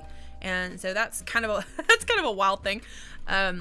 But we don't have that older housing stock that represents the fourplexes and what a lot of times people are, you'll hear called missing middle housing. Mm-hmm. Small scale apartments or duplexes through quadplexes, 6, 8plex, 12plex, because those things became more difficult to build after World War II for a multitude of reasons. Some of it related to zoning, some of it related to building code, but also a lot of it related to societal preferences. And remember, after World War II is when we had a lot of, like, the 30-year mortgage was created as a financial instrument. And somehow we think that that's still, again, going back to the 30, how old was that created, you just said? Like right after World War II. It was part of the, like, post-World War II kind of economic decisions. And yet, our current home buying system for most people is still predicated upon the system that really, no one's going to live in that home for 30 years. No one's going to get a home loan and pay that sucker off for 30 years. And most of these people that are buying them are expecting to buy something and then flip it in like 5 or 10. Like, so the traditional 30-year mortgage somehow doesn't even apply, but it's still the de facto standard. I mean, and it's what we have built entire cities on the basis of a 30-year mortgage. Yeah. And the expectations that come with that. And there was a lot of marketing and advertising, because remember, this is a financial product. This is a product that is being sold that is earning banks money. Yep. And so if you think about like the advertising and marketing that went into selling this product to the American people and how deeply embedded it is in our societal fabric and in our decision making and in our city building, you come to a point in time in which the assumptions begin to fall apart around the use of that product. And you're beginning to see, okay, well, we need a different product because that's no longer holding up. But that's the product that we have. That's what we're used to. And that's what we've been essentially institutionalized to. And so it begins to make other options very difficult to achieve because we have so much that's built upon the existence of that product and its primacy in American society and financing. We could go off on that one for a long time because I also have this like prophecy, putting my Bostradamus hat on, that I've tried to talk with, economic advisors about. And I was like, have you thought about this? Like, in terms of long range planning. And as we see more and more housing move to privatization and commercial renting, that seems to be like the trend, not necessarily because that's what we all want. It's just because it's profitable for the people that can make it that way, in my opinion. People, I get some people that are skeptical of my thoughts and go, well, it's just what people are preferring. They would rather rent the rest of their life. And I go, I don't necessarily think that's true. But also, have you thought about the problems that are going to arise down the future when future generations want to start businesses or become entrepreneurs or be small business owners? And they go, what does that have to do with this? And I go, well, I don't know. Have you thought about how our banking system works and how our loan system works and how our equity system works? And when you remove everyone's generally only equitable thing they own if they want to get a large sum of money from a bank to start a business or something is their home. Yep. And if no one owns homes and we're still operating on this old banking system of, well, you need collateral of your home to put up to get this loan, no one will get a loan. So therefore, ergo, we're going to have a lot less entrepreneurship because people can't get access to money. And a lot of people are like, well, we didn't think that far ahead. And I'm like, okay, well, it's no fault of yours, but maybe take that seed and water it, because I think it's a problem that we're going to experience, maybe not now, but when no one can own a home and you're wondering where all the small businesses went and all the innovation went and all of that went. It was back it was now. It's our time right here. You know, but that's a whole thing. Vince says, Professor Bo says, class is in session. Mark Landry says, I think mortgage-backed securities should be illegal. Housing is for people, not for banks. I agree with you. D.D. Peters asks, will the university be involved in the next downtown master plan process? That's a good question there. Yes, to the extent that they would want to. So I imagine that they would. Kind of the funny thing about the university is a lot of people are familiar with this. We have relatively little control over state-owned land, and so the university isn't really beholden to us in a way that I think a lot of people would expect or hope that they would be. Yeah. And so we can do all the plans in the world, but our ability to kind of enforce those plans or enforce those policies against the state is very limited. We are a creation of the state. We are not like who the state reports to. So kind of federal, state, local governments down here at the bottom. So they absolutely have a seat at the table for that, and I'm looking forward to working with them to the extent that they would want to work on that with us. I'm just not clear at this point. We're really early in the process and getting communication set up. Who's the current chancellor right now? Why would you ask me this? I don't know. I mean, you probably interface with these people more than I do. Very, very little, actually. Okay. I think that surprises a lot of people. They expect, I think, a lot more interaction between myself and long-range planning in the university. Than we actually have. I used to, another hat that I wore in another life was I worked for the university. I was the director of classroom technologies. Ooh. And it was my job before COVID, before tele-learning and all this kind of stuff, to design classroom technologies that were basically universal between classrooms. So the university saw ahead of time that there was going to be a need for, not all business students could have classes in WCOB. Not all art students could have classes in the art building. Not all engineering students could be in Bell. We're going to have more students than we had classrooms, so we need to go to block scheduling. But the problem with block scheduling is if a teacher that's usually in Kimple goes over to teach a class in Bell Engineering, they don't know how anything works. And so it was my job, because everybody on campus liked me for whatever reason from my previous job. I was trying to bridge the silos of making a technology standard for all the classrooms. And I wanted to pull my hair out, and I quit. I did it for about a year and a half, and it was tough. And just getting everybody to interface. I mean, I walked into a classroom, I guess, lecture at the law school about once a year on liquor law. And I walked in and I was like, I recognize this. I designed this podium. And the fact that y'all are still using this technology 10 years later, I'm like, oh my gosh, what a lot of progress. But the speed of bureaucracy. Richard says, Dr. Charles Robinson. Okay, he's still the chancellor? Okay, cool. Okay, gotcha. All right. Yeah, that name sounds familiar. We've had a question kind of come up a couple of times from someone about institutionalized religion and kind of the role of churches and also how much land they have downtown.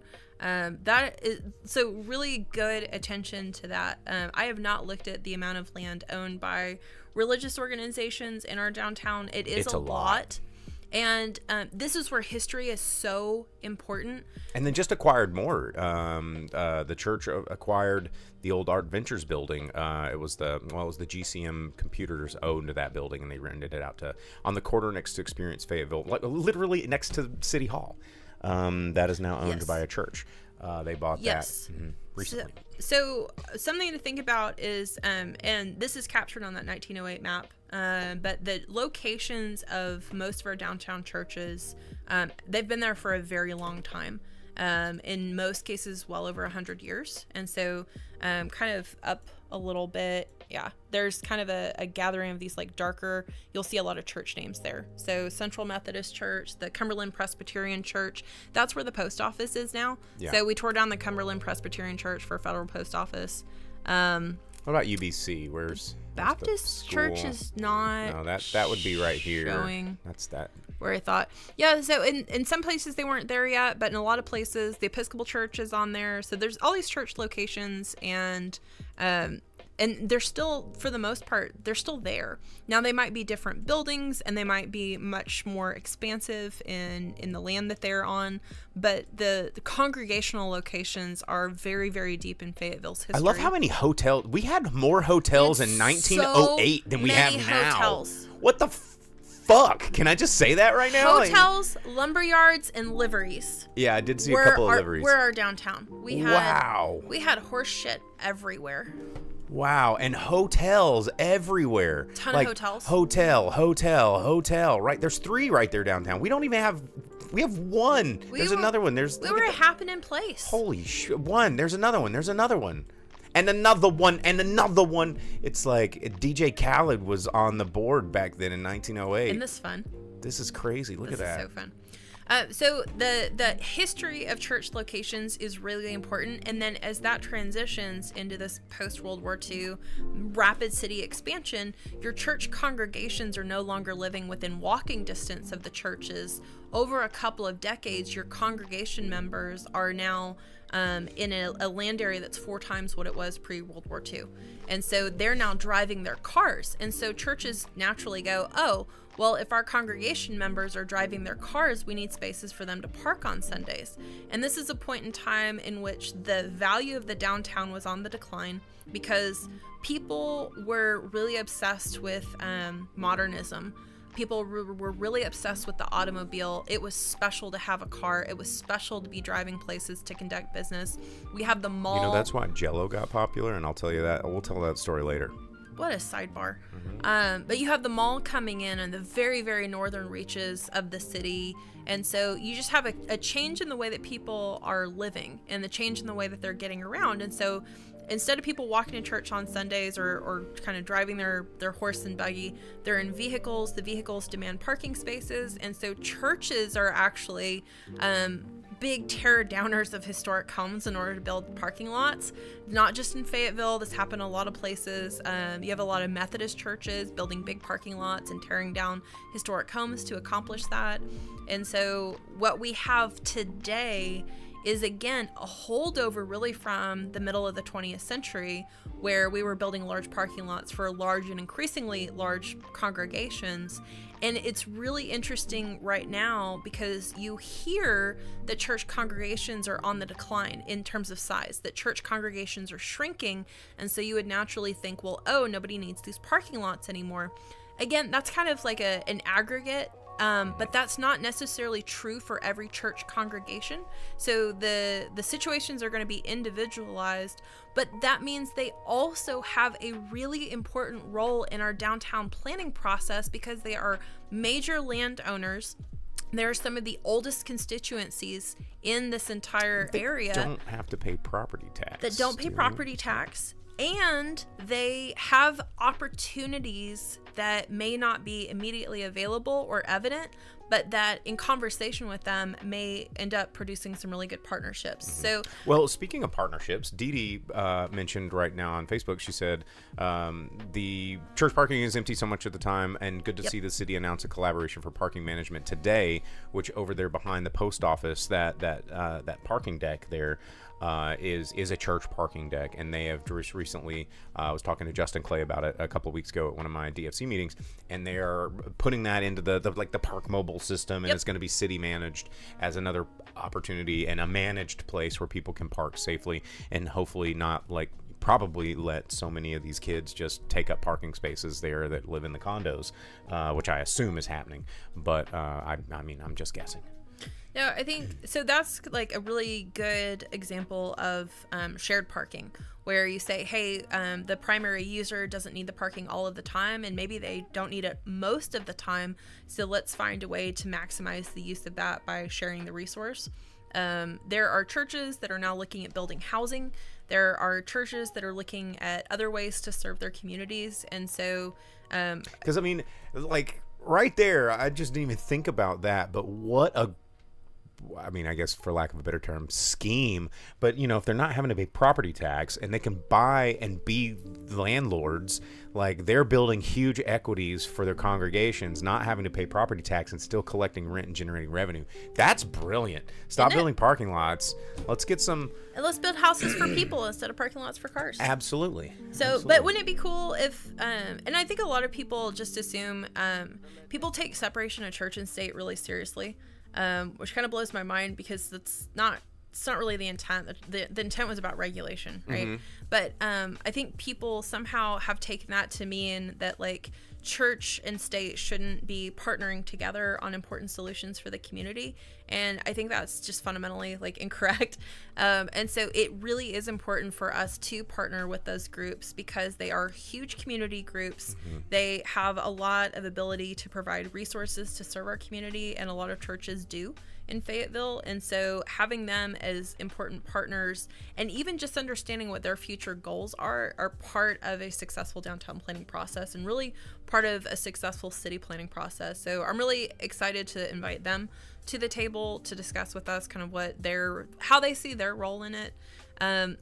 I've explained this a few times in different meetings, but most folks on here probably haven't heard me say this yet. So I'm from a part of Texas that in a lot of ways is culturally similar to northern Mexico, and grew up in going to a school in which we spoke English in the classroom and Spanish on the playground. And so there's a way of asking somebody their name that is like very formal, and then there's a way of asking somebody their name that like fundamentally provides them with the agency to tell you who they are. Okay. And so you can ask "Cuál es tu nombre," which is your name, and it's like a very formal thing. So like that would almost be asking like what's the name that you were given at birth. Okay. But you can also ask somebody like "Cómo se llama?" How do you call yourself? Yeah. And I grew up with "Cómo se llama?" And not only because it's like a less formal kind of way to ask, but if you think about, again, I'm going to get back to language. If you think about the question there, what do you call yourself? And I think it's so important for our non-binary community to be asked questions in that language, because that's returning agency to them over how they choose to be identified. And I think when you're working with community members, approaching it from the viewpoint, from the perspective of, I'm going to ask you to tell me who you are, is really critically important. I think it's the most important right now, where we have so many members of our community who have been marginalized, who are part of marginalized groups, who are experiencing a lot of decision making right now that is adamantly against who they are as human beings. And so as we began to think about community building in all of these adverse events and attitudes that we're experiencing, especially at the federal level, approaching people with the question, how do you call yourself and how do you want to represent yourself in this space, is like fundamental to successful community building and planning with community and not on community. And so as much as I know that a lot of people might have suspicions or antagonistic views of organized religions, it is so important that they be able to speak to their role in this as well, because they are absolutely here and they have been here for a long time. I think it's really, I mean, you saw the map. Yeah. And have been, and it's so important too, because, again, like we have a church in Fayetteville whose congregation has been here since at least 1869. And they originated as the African Methodist Episcopal Church, and they're now a Methodist church because of the evolution of that over time. And so that congregation is deeply embedded in Fayetteville's history, and that congregational membership, while small today, has a place in our history and in our identity even that has to be acknowledged for what it is. And there's kind of this sense that we all, I think, to some extent share. Some people more, some people less. My family's been in Texas since 1834, so like my identity is very deeply rooted in Texas, because that's where not my no more. people You're are Fayetteville. of. I'm Fayetteville now. And I have a Hogs hat. Don't worry about it. Okay, good. I have three Hogs hats. And so... and so... Let's get heated. Right? No, I'm not going to fight you on that. I don't care about sports, so I don't even know what this means. You're not into sports ball? I'm not. I'm You're into books. Just into pinball? Yeah, I'm into pinball and books and movies. But like, what a part about anything that you see around you is like, this guy probably really into sports. He's into adult toys. Like, I mean, it could be a sport of its own. I guess that's true. That's true. So there's this kind of like concept that I think is pretty prevalent, whether spoken or unspoken, and it's that longevity equals legitimacy. Mm-hmm. So the longer you have been in a place, the more legitimate your claims to that place. And I think a lot of times people want to lay claim to places where they do not have the longevity to support it. And in some cases, that claim to longevity, therefore legitimacy, is used with intent to harm. And in some cases, it needs to be additionally celebrated and lifted up. And so as I think about members of our community who have called me and said, I'm very proudly, I'm a 4th generation Fayetteville resident. My family has been here for so many generations. They have a legitimate claim based on longevity, but it really is speaking about their inherent knowledge of the place. I mean, squatters' rights only, 7 years? Right? Yeah. So they've been squatting in Fayetteville for decades. No, I'm kidding. But it really speaks to, like, I know this place. I am of this place. I have experienced the changes. I have experienced the challenges. I have been part of the good. I've been part of the bad. And my identity is deeply wrapped up in this place. And even though there may be groups or organizations or individuals that you really don't mesh with at all, you might view them with suspicion and unease, but at the same time, they are part of our shared identity. Mm-hmm. And I think making peace with that and sitting down with people with the opportunity for them to tell you who they are is so important to us, making sure that our solutions are good solutions moving into the future and are not just temporary solutions that are going to end up screwing us. And I'm glad you mentioned that too, because there's a lot of wisdom to be derived from people that have seen it firsthand longer than you have, and yes, and I've been in many meetings and many planning things and many town halls where, and going back to something we spoke about at the very beginning of this, is like that lack of trust that some people get from when they feel like the rug's been pulled out from them. I feel like a lot of these people that do have this claim that they've staked for generations of them investing in being in this place, only to have their opinions somewhat disregarded as if you don't know what you're talking about, man. And I've experienced that firsthand because I invested my life here. I've been here for over 20 years and well over 20 years. I moved here in the 90s. And, I've, for the past 20 years, been investing in the cultural arts and entertainment of Fayetteville to where I'm now a cornerstone of it. And when I get brought in as Bo, what do you think about this? I go, this, and this. And they go, well, that doesn't really align with what we're trying to do. So your opinion is now, you don't know what you're talking about. Yep. And I go, well, you brought me in here because I have 20 years of experience of exactly what you're asking. And then it doesn't align. And so now you're discrediting it. And then it makes me kind of pissed too, because I feel like, well, how am I supposed to trust you when you're not at least considering my input as being valid? And I feel like a lot of these people, like you said, there is a legitimate claim to that, and bringing them to the table. You don't have to follow everything they say, of course not, but you need to have those conversations, genuine conversations. Yes. Well, and, hopefully through, being able to chat with you in this format and, the amount of exposure that I have, hopefully people have the opportunity to see me as a person, and not just a name on a website. Well, and I am a name on a website, right? But hopefully that's easy to find. You can contact me easily, and that I'll call you back as fast as I can or email you back as quickly as I can. I will say, before I kind of, had your number on speed dial, like I contact the city a lot. Like a lot of times people don't like seeing me on caller ID. They're just like silent. Oh, silent. Yeah, it's this guy. Turn the ringer down. Mm-hmm. But I will say that of all the people in the city that I've ever tried to get a hold of, you are the easiest to get a hold of and the fastest to respond. I hope so. There has been departments where it took me days to get in touch with someone. And, I think that also is one of those things that continues to erode distrust of the citizenship of when they're like going, well, I tried to call and I got 17 voicemails and I called 3 times in one day, and I figured maybe they were just at lunch, but then they didn't call me back and I left an email and I got a whatever. And the fact that you respond so fast to almost everything is incredible. Well, and it's a really big priority for me. I mean, if you look at my job description, number 1 is customer service. That is literally at the top of my job description. And I get a lot of jokes about other duties as assigned. My job description does not say that. It does not include that line. My job description is very clear and specific, but number 1 is customer service. And for me, that has always been a priority. One, because I know what it's like to be on the other side of the desk and to not have your phone calls and emails returned. Yep. I know what it's like to wait for 3 weeks to get a response from a city employee. And so it's really important to me to prioritize that communication, even at kind of the cost of delaying some of my own work, because it doesn't make the work that I need to do go away. It just means that I'm setting priorities a specific way. I will say, in defense of city staff, and kind of going back to the black box, I hear a lot of people say, I know staff is busy, and I would just push back and say, you don't.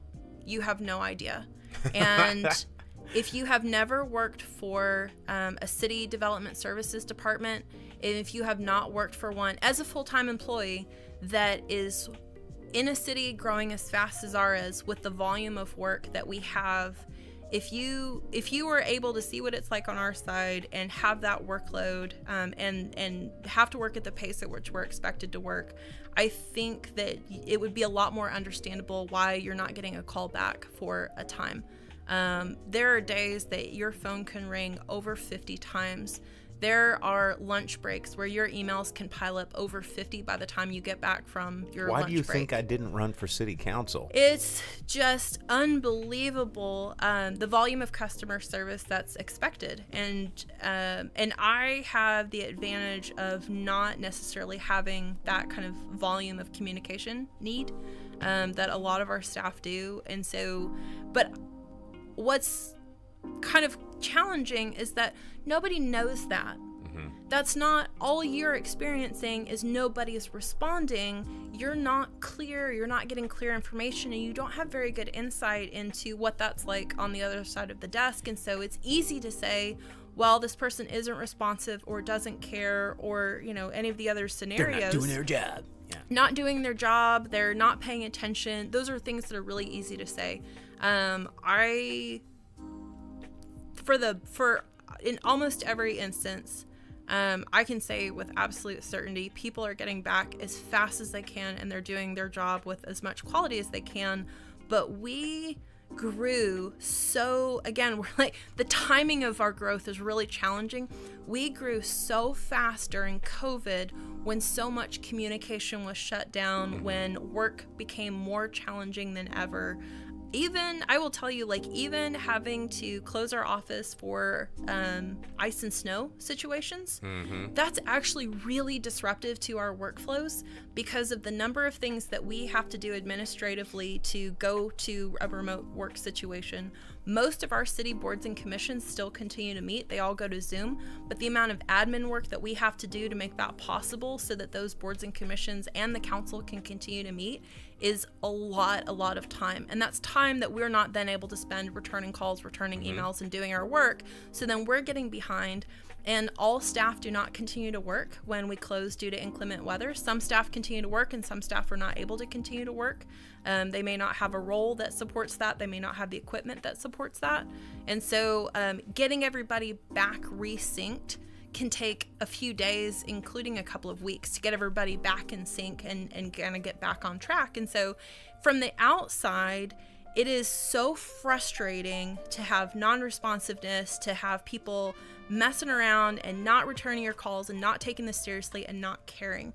But the reality is that people would not be doing the work that they do if they didn't deeply love the work, deeply value the community, and really care very deeply. And so I think that's going to be something that I think there's going to be a lot of cognitive dissonance around me saying that, and I wouldn't be surprised at all. I don't. So, and I hear you completely, because there's the classic scenario of understand and appreciate the work, whatever that the work is, and you know, to take all of that and package it down to somebody, you know, a very simplistic thing like just a bar, like pinpoint. Let's take it there.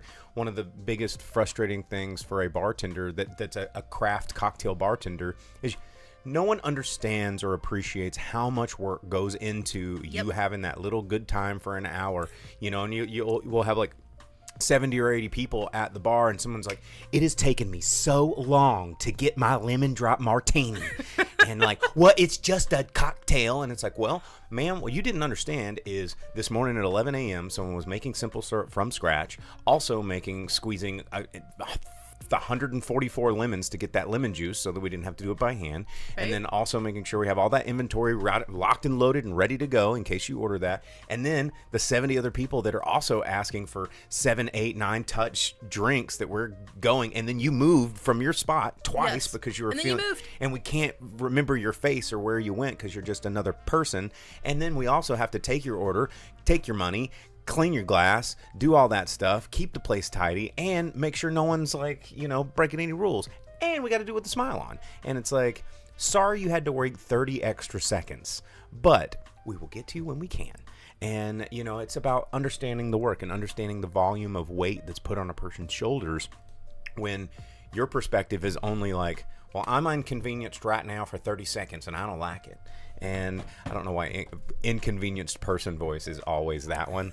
But it is. I don't know. I've been doing it for like a decade. But it's always this one. Always. I can't even with this. I'm going to go. Where's my Yelp? I'm going to get 1 star. And but it's not quite Karen. It's like Karen's mom. We'll call her Alberta. But it's just because they have no perspective. And I think that it's really, really healthy to have a little bit of empathy and perspective of the people that you're, any sort of human to human interaction in terms of goods or services or public works. If you're asking another human to do something for you directly, before getting mad, maybe understand what they're having to deal with, and I love every time I have to, everyone goes, I hate dealing with the state government. I hate going down there. And I go in person every year to renew all my permits. Mm-hmm. I go in person. You can do it online, but fuck that. Because I want to go and talk to them in person. I want to look them in the face. I want it to be a human experience. And I find more often than not, they're just beat down and sad because I'm seeing the fluorescent doom of the box that they have to exist in day after day with stacks of paper and depression and glass with a little slidey slip that they can only enter. Sometimes you want to just put your hands under there and maybe touch fingers for a moment and have that have that moment, that human connection. But I always go and I try to make their day a little better because when you go up there and they look like they're having a bad day and then you bring them more of a bad day, you're only going to get a bad day in response. And then it's going to ruin your day. But I'll go in there, and I used to bring donuts to the DFA all the time. I would roll in with a dozen donuts because I'd go in the morning, and I'm like, hey everybody, how's it going? Blah, blah, blah. And they're like, oh my gosh. And you just make everybody's day better. And everybody that was waiting in line is like, well, now I feel bad about being a dick. And you should. And it's just, it's amazing how far a little human compassion and understanding can go in all walks of life, from ordering your lemon drop martini to making sure that the ordinances get approved. It's crazy. Dee Dee says she's thirsty for a gimlet. I thought you were off the wagon, Dee Dee, because if you want a gimlet, I'll make you one.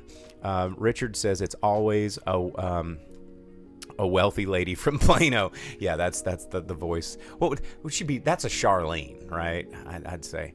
Dee Dee says, thanks, bartenders, for making great drinks. Oh, well, we are happy to do it. I've got some claps over there. Merle says, we appreciate our city workers. Thank you. Oh, thank you. Yeah. So. Merle also has the sense to order a Malort and wait.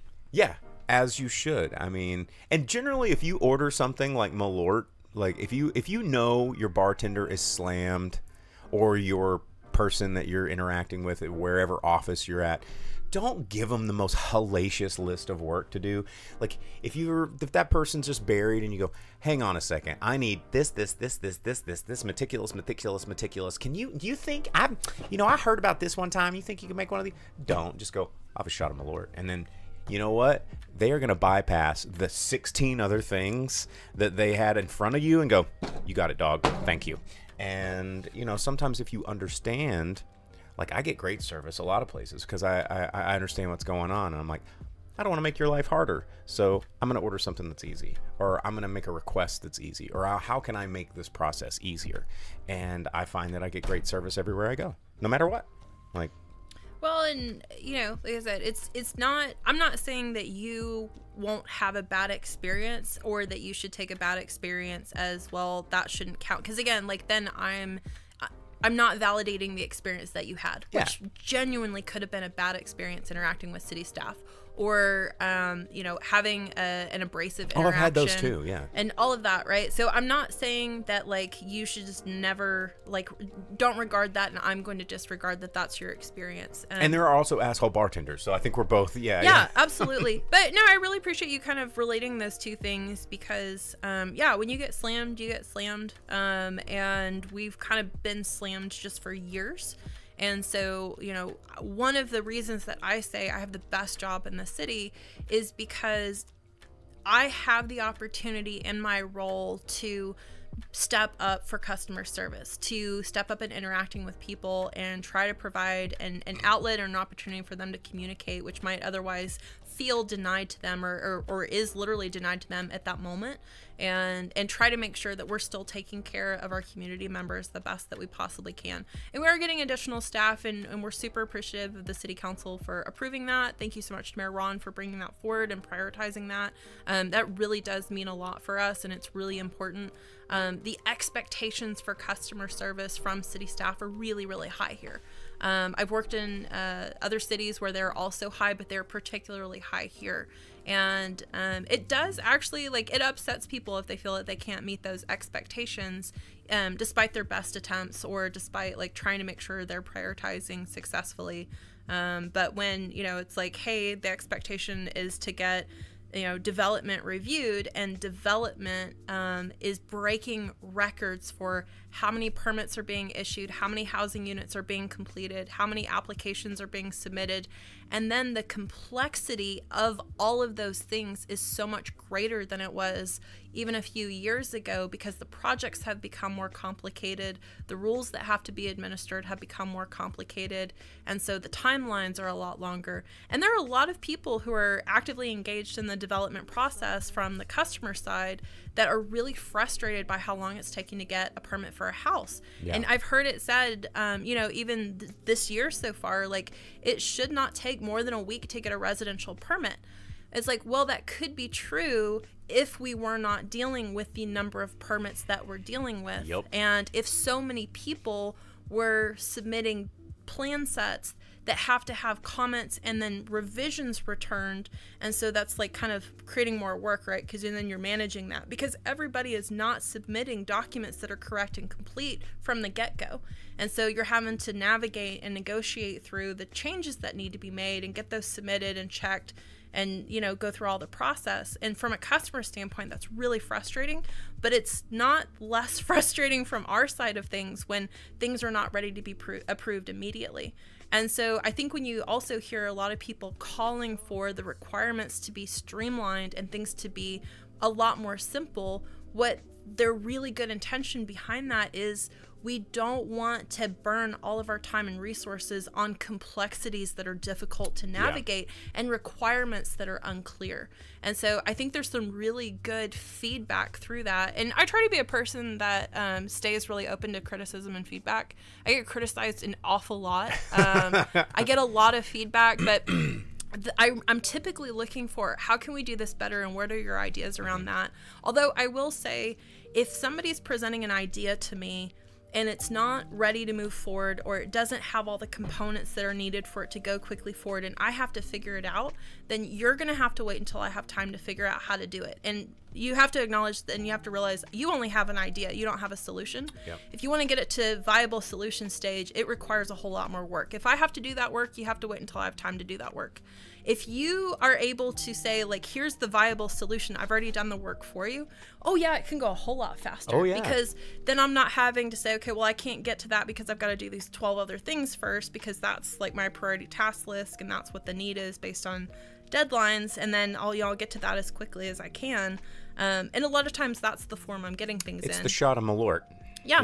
It's like, you get the shot of Malort, and it's going to come fast, And yeah, it really can. But a lot of times I'm getting it at the idea stage, and then someone's saying, well, you need to work out the details and turn it into a viable solution. And it's like, well, sometimes that takes me, 2 days. Yeah, that's the Sometimes it takes me actually 2 years. Well, that's the bartender equivalent of someone coming up when we're busy and going, I don't know, just make me something neat. Well, what do you like?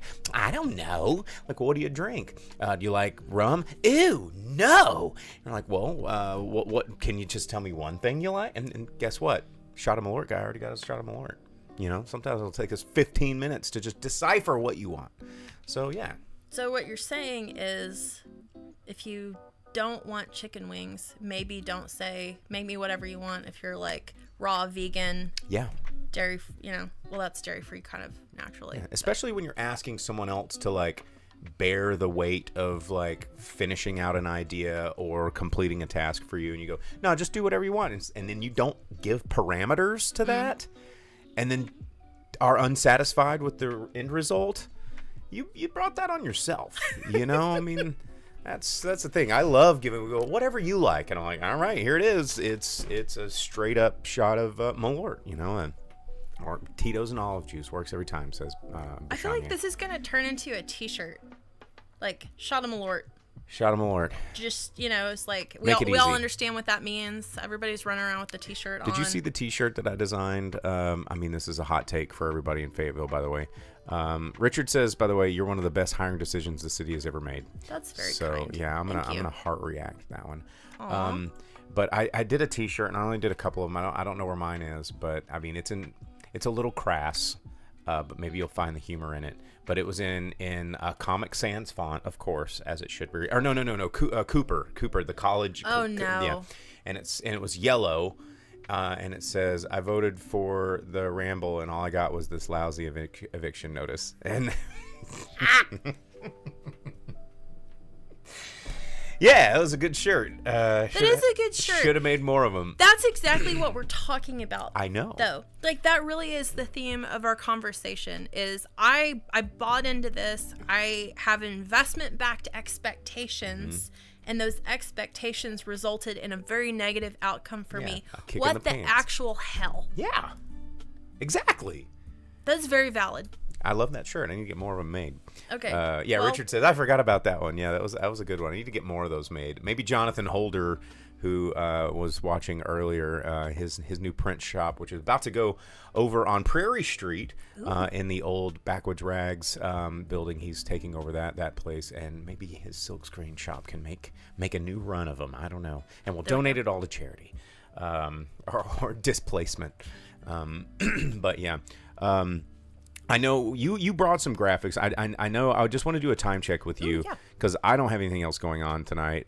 We have been talking literally for 2 hours, by the way. I don't know if you realize that.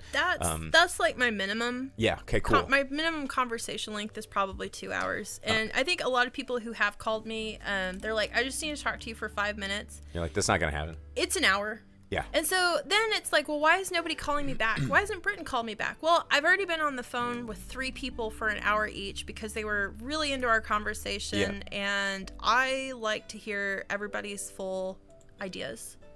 And so I could start cutting people off, but I don't think that is the best decision for me at this moment in time.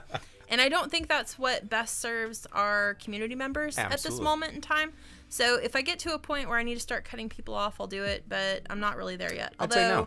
I could probably go like 30 more minutes, and then I'm going to have to go eat dinner. Yeah, cool. All right, well, I want to do a time check with you, and I know that you had some graphics, and I don't know what they are, but I want to I want to jump into that. I have a big mystery I'm trying to solve, and I need help. Okay. So now I'm asking anybody I can to help me figure this out. Okay. Well, let's people that are watching at home, and maybe in the future, and you can comment later on the road. Let's address this problem together. I've got 2 graphics. Let's throw us the problem, and let's see what we can come up with. Okay.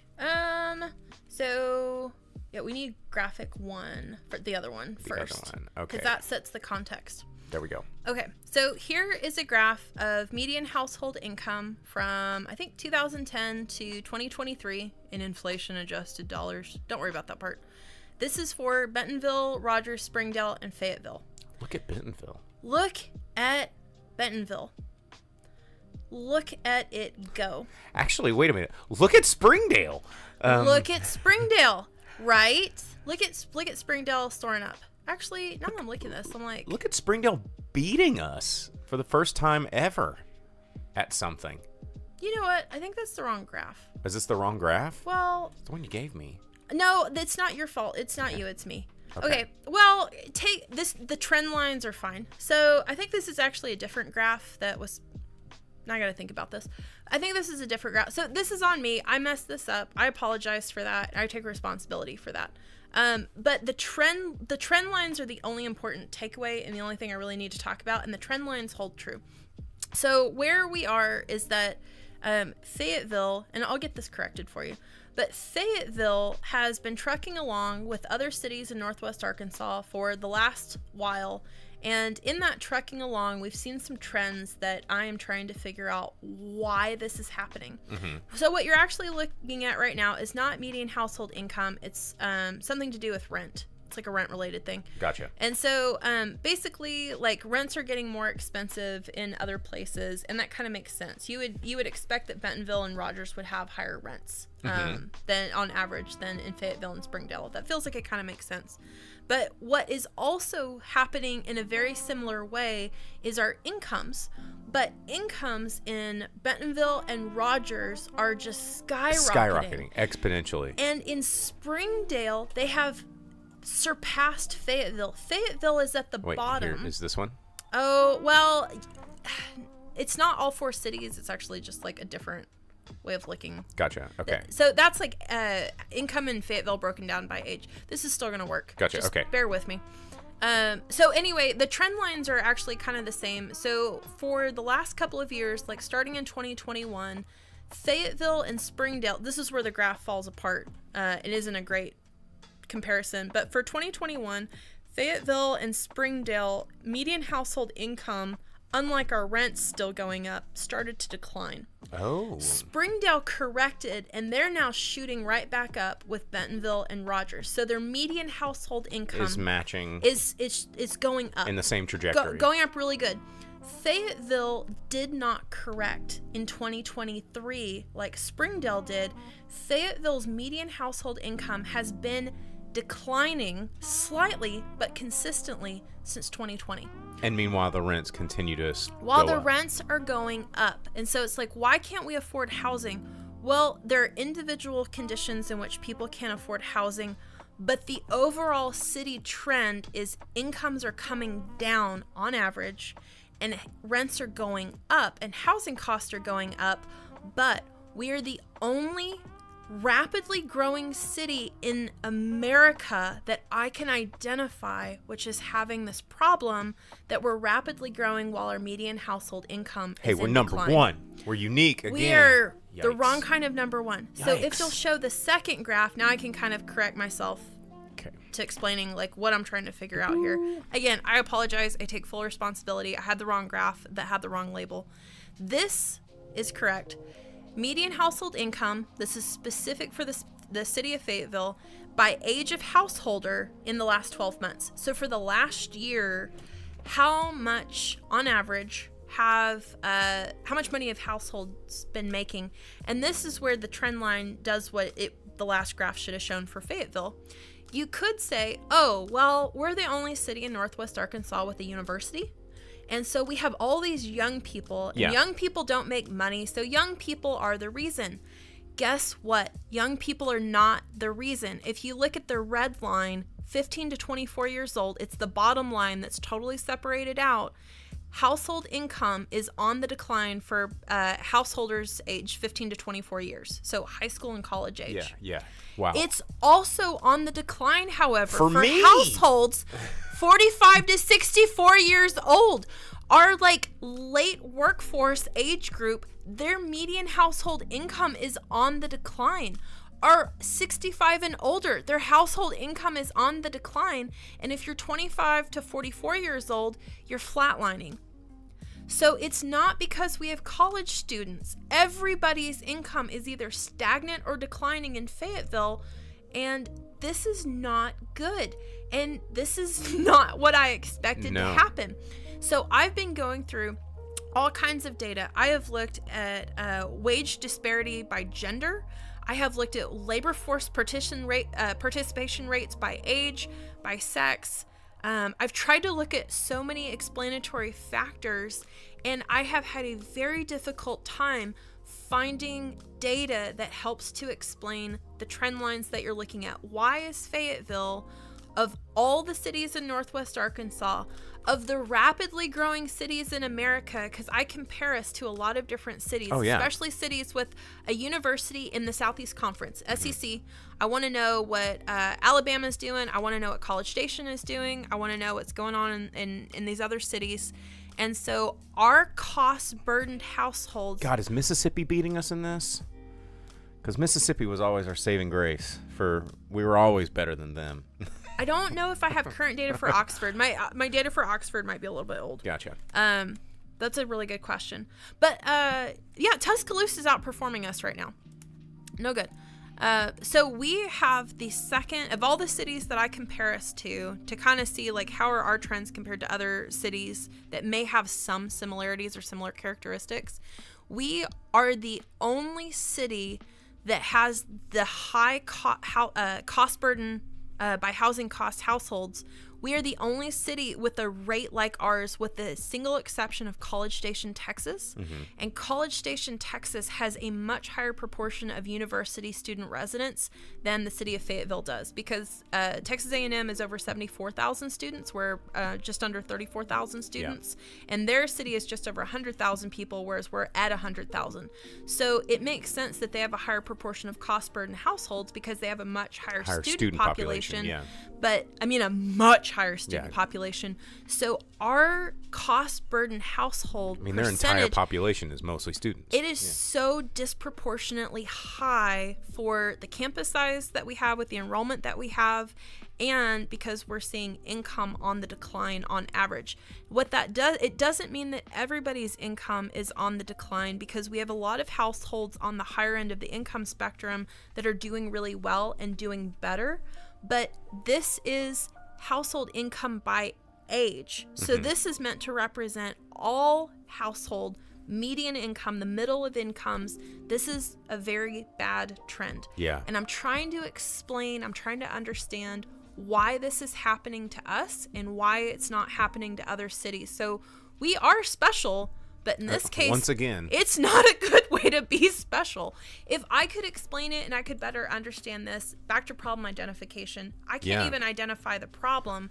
I can only say it looks like we have a problem. Yeah, well, it definitely looks like we have a problem. Like that graphic is as Dee Dee says, it is both fascinating and frustrating. Dee Dee, I feel the exact same way. That is a good capture of my feelings. Let me throw out some I'm going to strip my brain of knowing where we are and how data collection happens, but just for my own scientific method.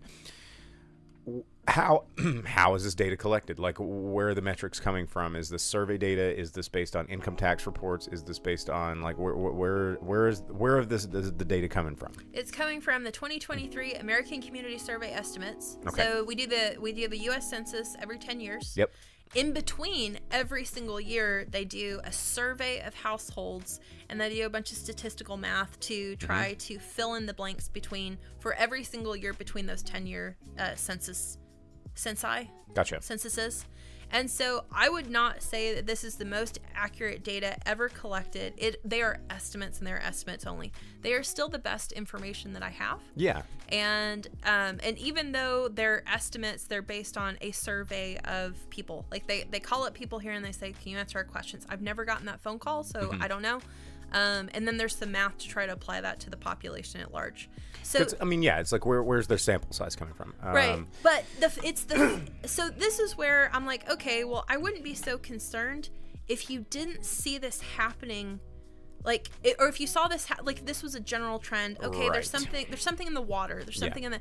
But even Springdale, even though it looked like they were going the same direction we were, Springdale, it looks like they had a correction. That was applied, and they're kind of back on track. Well, and I think that's what not us validates some of that data is there's those three cities that, they're all looking like they're supposed to look, but ours isn't. And ours is not looking the way that you would expect it to look. And so then I begin to wonder about things like, do we not have enough commercial development to support the jobs that would enable us to have growth in household incomes? Now, that's something that I've been screaming for many years here in Fayetteville. Tell me more. Is that one of the problems that I've identified early on is that we are quote unquote a growing metroplex, but we do not have any mid to large size, not mega, but mid to large size companies that are based here that have lots of employees, like those several hundred employees to 1,000 employees. We have the University of Arkansas, huge. We have Tyson, huge. We've got JB Hunt's pretty big, and Walmart, huge. But like, where are those other companies that fill out a city? Like, you know, you go to Dallas or Austin or Houston or the Oklahoma City or Tulsa, and there's all these mid-sized companies that are based there and doing business and employing people, and we don't really have those. It's either you work at Starbucks or you work for Walmart, and there's not That's really a pretty big gap. It's a huge gap. And when you ask people, like, I talk to people, that's my job. You know, I get one of the things that I try to impart on the people that I speak to is I'm so survey minded and statistically minded that when I'm at my job, I'm constantly polling data. I'm like, okay, I've done this long enough that I can kind of profile you. You come in, I know about your age, I know about what your social status is. I can see you've got a Amex Gold. Ooh. You know, I can, you know, whatever. But that's data, right? And I'm saying, like, okay, and then I'll ask questions, and I'll be like, oh, well, did you just move here? Or, you know, when I get your ID and a check to see how old you are, and I do it for all people, even if you're old looking, I'll be like, let me see, because I want to know where you're from. You're just nosy. I am. I love that. And you know, but I'm data collecting, and I will ask these people, you know, what's your trouble? What's your job? What do you do? What do you do? And one of the things, I'm trying to figure out where I was going with this, but that is fascinating to me is in Fayetteville, I don't get a lot of answers. It's that peak or that valley. It's like, well, I work for Walmart, for Tyson, or I just moved here and work remote, but still work for some humongous company somewhere else, which I've been getting a lot of that lately, which is kind of crazy. Been getting a very large amount of people that just moved here, and I say, well, what do you do? And they go, I said, because I literally will ask, what job do you have here in Arkansas? And they go, well, I don't actually work in Arkansas. I still work remotely from the company back in Boulder or back in California or back in New York. So much for the death of remote work. Right. And one of the things that I'm fascinated with is I encounter these people a lot that are moving here because it's inexpensive for them. But it's also creating a bit of an economic ripple effect on people's cost of living that can't catch up. But that's another podcast. I'm sure we could go on. But I do find that there's that no in between. You know, you'll have companies like Acre Trader is a cool local company, but they have less than 100 employees. You know, I mean, like 50 employees. You know, where's that company here that's like 500 employees? You know, and I think that we need more of that in this area to kind of grow a little more healthily, because you can't just be all Five Guys burgers at hospitality and service and people that serve the people that we serve, the Walmarts and the Tysons, because eventually those people that work these service jobs can no longer afford to be in the area to have these jobs to serve these people.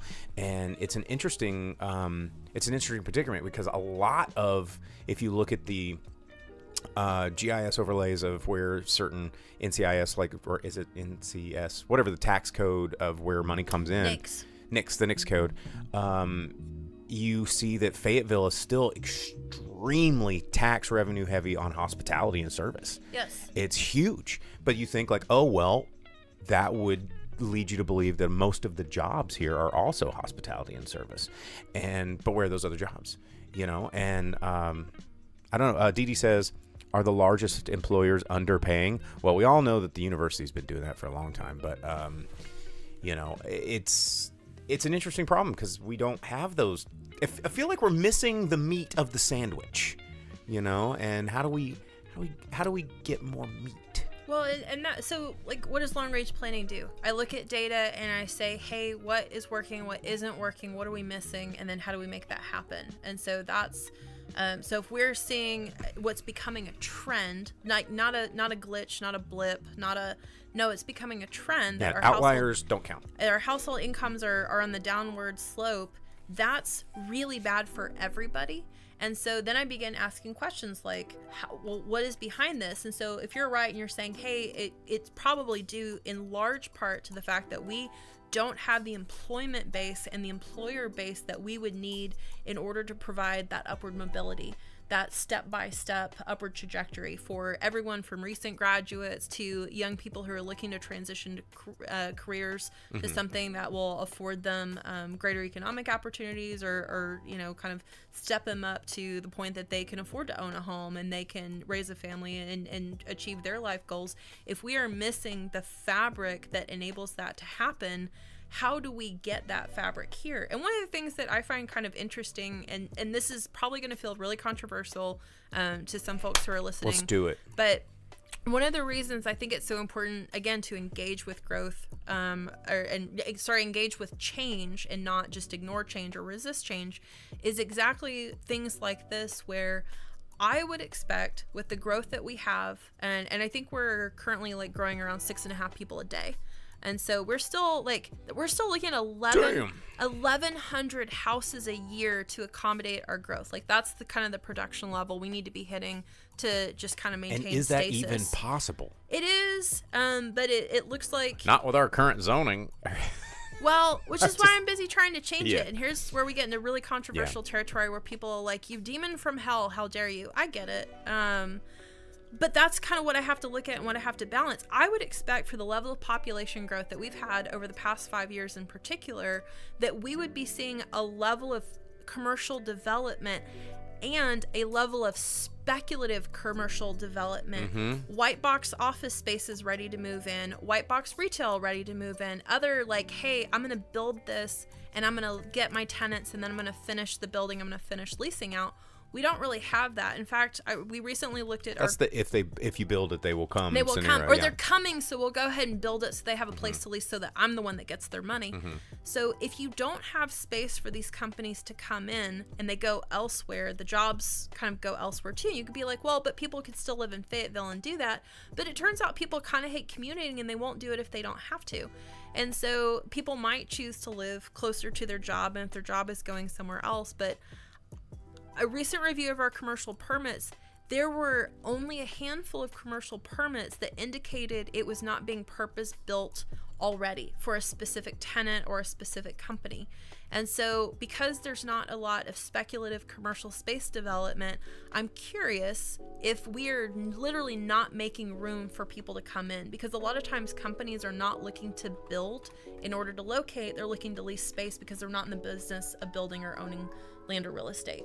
And that's kind of confusing, and it's like, well, why would you do that? Well, a lot of companies choose that for a variety of reasons. And so I'm really wondering about like these dynamics, and it's not typically like where my work focuses, but it's increasingly becoming an interest to me. And I know me saying things like that is like, well, now you're just saying we ought to build a bunch of commercial development, make Fayetteville even worse, and like funky. I hear you, but at the same time, you can see the impacts in the data that some of these things are having, and some of those impacts are indeed negative, especially if they are not giving people the job opportunities they need. Yeah. And they're increasing the number of households who cannot afford housing. If we're not giving people the opportunity to move up economically, that's also like bad acting on our part. And you have to be really thoughtful about, I may not like this, but who may be harmed by the decisions that I'm trying to make happen. And as we have so many community members who are expressing a deep need for housing that is affordable to them, turning our backs on people who have that need is not a very kind and neighborly thing to do. And it's also assuming that everybody can just make six figures always. Like, you know, that's one of the things that frustrates me a lot about leadership, not in the city of Fayetteville. They're pretty compassionate for the most part, but just general leadership is I'll have people, economics professors or whoever, will be like, well, they just need to make more money. And I'm like, well, what kind of answer is that? You know, I mean, it's not everybody gets to make all the money that you make or your colleagues make or the people at the golf club in Bentonville gets to make, you know, like not everybody has that luxury. But I feel like in Northwest Arkansas, though, there is a disproportionate amount of people that make an exorbitant amount of money. And again, not many people that are kind of like in the middle that just like have jobs that are moving up the level, but maybe won't ever hit these 250. Like, I just got the new like Cybertruck and I'm driving it to work so that everybody else thinks my dick's so big, and all this kind of stuff, and it pushes those people at the bottom, like you said. It's like, well, where are we going to move up to? Where are we going to go? And nobody wants to be a barista their whole life, but I'm finding more often in situations like ours, there's no choice but to be a career barista or a career bartender or a career server. Have those options. Because you don't have those options, and moving is not always easy for anybody, especially in this current market. And so these people feel kind of trapped, and I think that's where a lot of people's frustration and anger comes from, is because they're like, any community in any town, in my opinion, should have a place for every part of the scale of community to live in. Everybody needs plumbers and trash workers and city workers and park rangers and school teachers and bartenders and baristas and grocery store bag cashiers. We need all of these people. We can't just tell a group of people like, oh, well, why are you working at Harps? You need to be working at Tyson, bro. And it's like, well, that's not an answer. Well, and to back to like, that doesn't align with everyone's values either. So I chose to work in the bar scene forever. I could have done so many things, and I tell and your 3 degrees. I tell people a lot when I start coming at them with a lot of facts and challenging thoughts. I go, I know that a lot of people in the room look at me as this guy with like long hair, and I dressed how I dress, and I walk in and start spouting all this stuff, and you dismiss me as a guy that just makes cocktails. But I'm doing this because I love it. I'm not doing this because I'm stuck with it and this is where my life ended up. I chose to do this. I worked for one of the biggest companies on planet Earth, Discovery Network. Like, I worked for them, and I could have moved up that ladder. I worked for the University of Arkansas, had my name on a door, and I just didn't want to do that anymore. And you just like you said, that trajectory is not for everybody, Well, and it doesn't really serve everybody's situation too. And as I think about, like, it takes the whole village ultimately. And so like, it really needs all of us, and it needs all of us able to put our best selves forward in the community to do the work. And so if people are in a situation that's not aligning with their values, if they are trapped like you're talking about, and I know that a lot of people are, and probably more people than we're even aware of, feel very trapped for whatever that reason is. And so the level of stress that you have to take on as a human, feeling trapped and feeling like you don't have a lot of opportunities or hope available to you, that's not good for our community. That's not good for the village. And so being able to provide people options and opportunities that help them to feel fully engaged, to have, full realization as a person in our community, that's only good for everybody. And so at the same time that I acknowledge and I hear people who are concerned about things changing and about decisions that they don't agree with, I get to hear a lot of that. But what I am concerned about is that that's not taking fully into account people who need advocacy for the situation that they're in, and also the sense that if you can't have it both ways. It's like, well, we have to do it this way, because if we can't, and rather than saying, hey, there could be a lot of nuance to the approach that we take,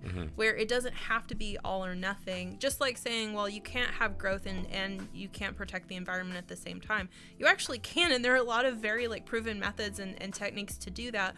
But what it takes is a level of nuance and sophistication to the approach that seeks to balance those priorities instead of viewing them as pure competitors.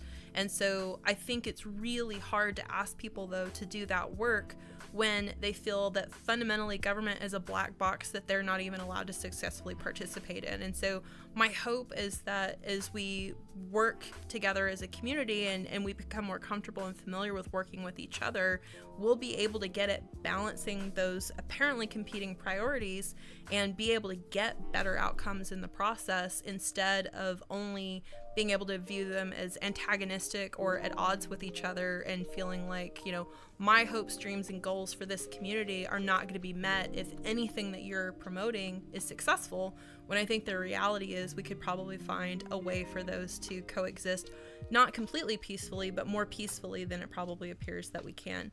And if I have a utopian vision for the future, that's probably it. It sounds like a pretty good utopian vision. Dee Dee, she made a comment. She says, "Is this why Fayetteville slipped down the ladder of the greatest places to live?" Who knows? It's a lot of nuance. That is, if there's anything to take away from the past 2.5 hours, it's everything has more nuance than the hashtag that you, or the title of the article that you didn't click to read. And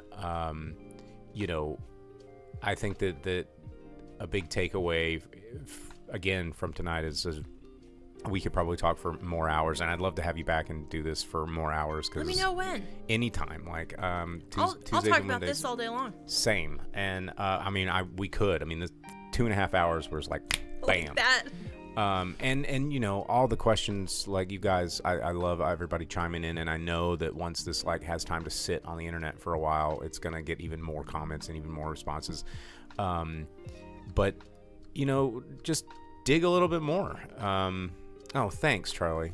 Appreciate it. He says he likes my facial hair. This is a relatively new thing for me, is looking like a pirate. You should definitely keep the pirate vibes. I think that's. I did it. I like it. It's not even a whole year old yet, but I did it for a Halloween costume, and I was like, hang on a second.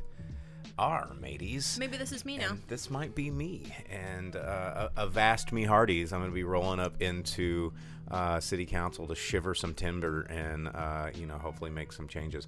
But trying to wrap things up a little bit, I know that there are a lot of meetings. For those of you that don't know, Planning Commission meets on Mondays.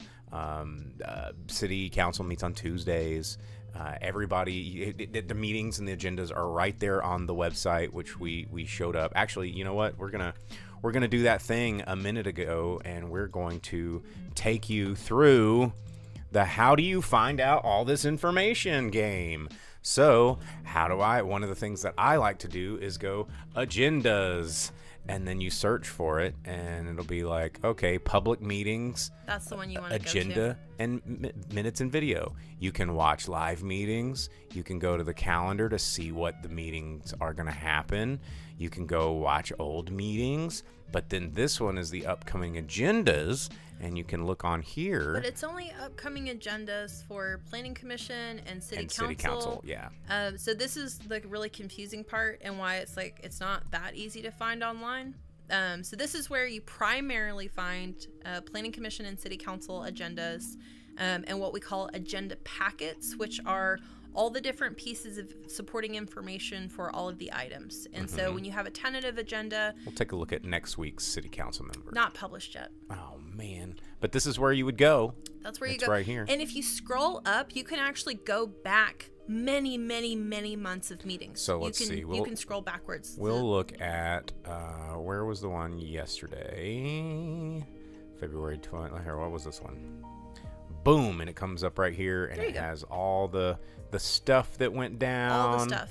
All the things they talked about. And you can also visit our friends over at Fayetteville Flyer, which is a really cool...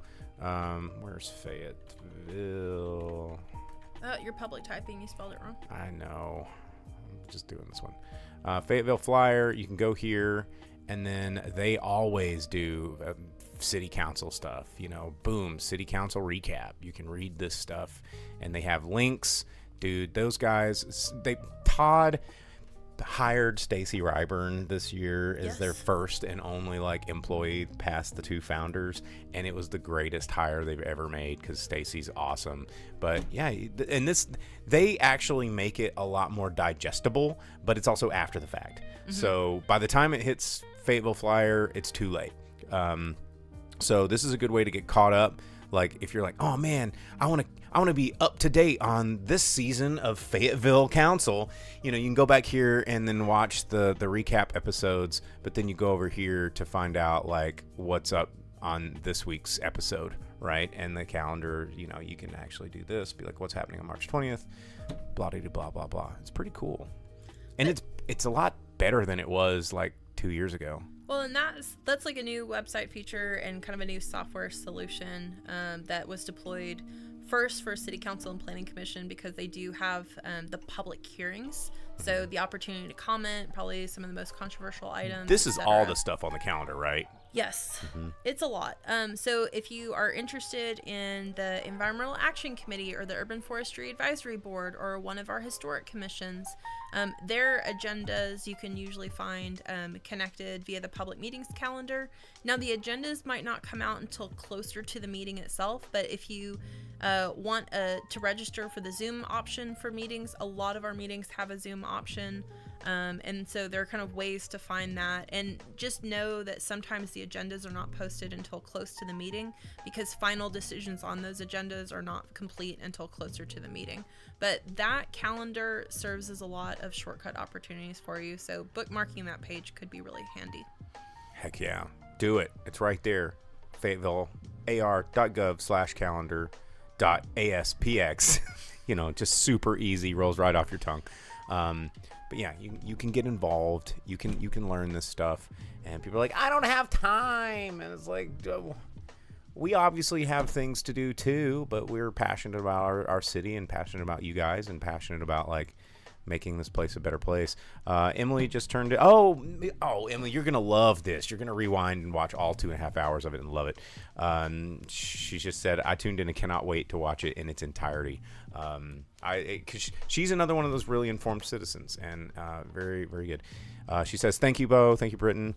Richard says, pretty live updates during council member. Yep, there's lots of good. You can watch it live on YouTube from home. That's what I do on Tuesdays when it's a meeting that I know I don't want to go to, but kind of interested. I'll just like cast it to my TV while I'm doing stuff or at work, and you can listen along. But all right, well, I know you said 30 more minutes. It's 8 o'clock. I want to be respectful of your time. So we'll wrap things up and let you go get some dinner. But again, for those of you that don't know, state your name and title once again for the people at home. I'm Britin Bostick. I am the City of Fayetteville's Long-Range Planning and Special Projects Manager. I am here tonight without my badge, so I'm representing myself as a Fayetteville resident, but also providing a lot of information from my job with the City of Fayetteville, because I think it's really important to help our community be connected to what's going on with their local government. So thank you very much for giving me the opportunity to join you and have a chat. Absolutely. I mean, I have this weird platform with the community that like I go live and people, man of the people just watch. And we had the idea not too long ago. I was like, everybody watches me when it snows, and like hundreds and hundreds of people watch thousands almost, I think, watch me when it snows. I'm like, well, let's take that energy and teach them some other stuff. And we appreciate you guys tuning in. And like I said, I would love to do this again. Let's do it. I think we will. So thanks, everybody. What's your email for people that want to send you some stuff? So if you want to email me at work, it's my first initial last name. So BBOSTICK at Fayetteville-AR.gov. And if you're like, that was kind of hard, that was difficult, I'm not sure about that, if you get on the city's website, hit the search bar and type in BOSTICK, you should have one of about 15 pages with my contact information pop up, because I'm plastered all over the city's website. And then if you want to call my office number is 479-575-8262. Heck yeah. Well, Evelyn Rio Stafford just tuned in, said this is such a cool thing. Just tuned in, was at a Fayetteville Strong meeting. Shout out to Fayetteville Strong. Oh, absolutely. And thanks for all that we both do. So yeah, thanks for tuning in. You'll have, again, 2.5 hours to rewind and listen through if you are so inclined. But with that, I'm gonna turn it off, and we will see you next time. Thanks, Britin. Thank you.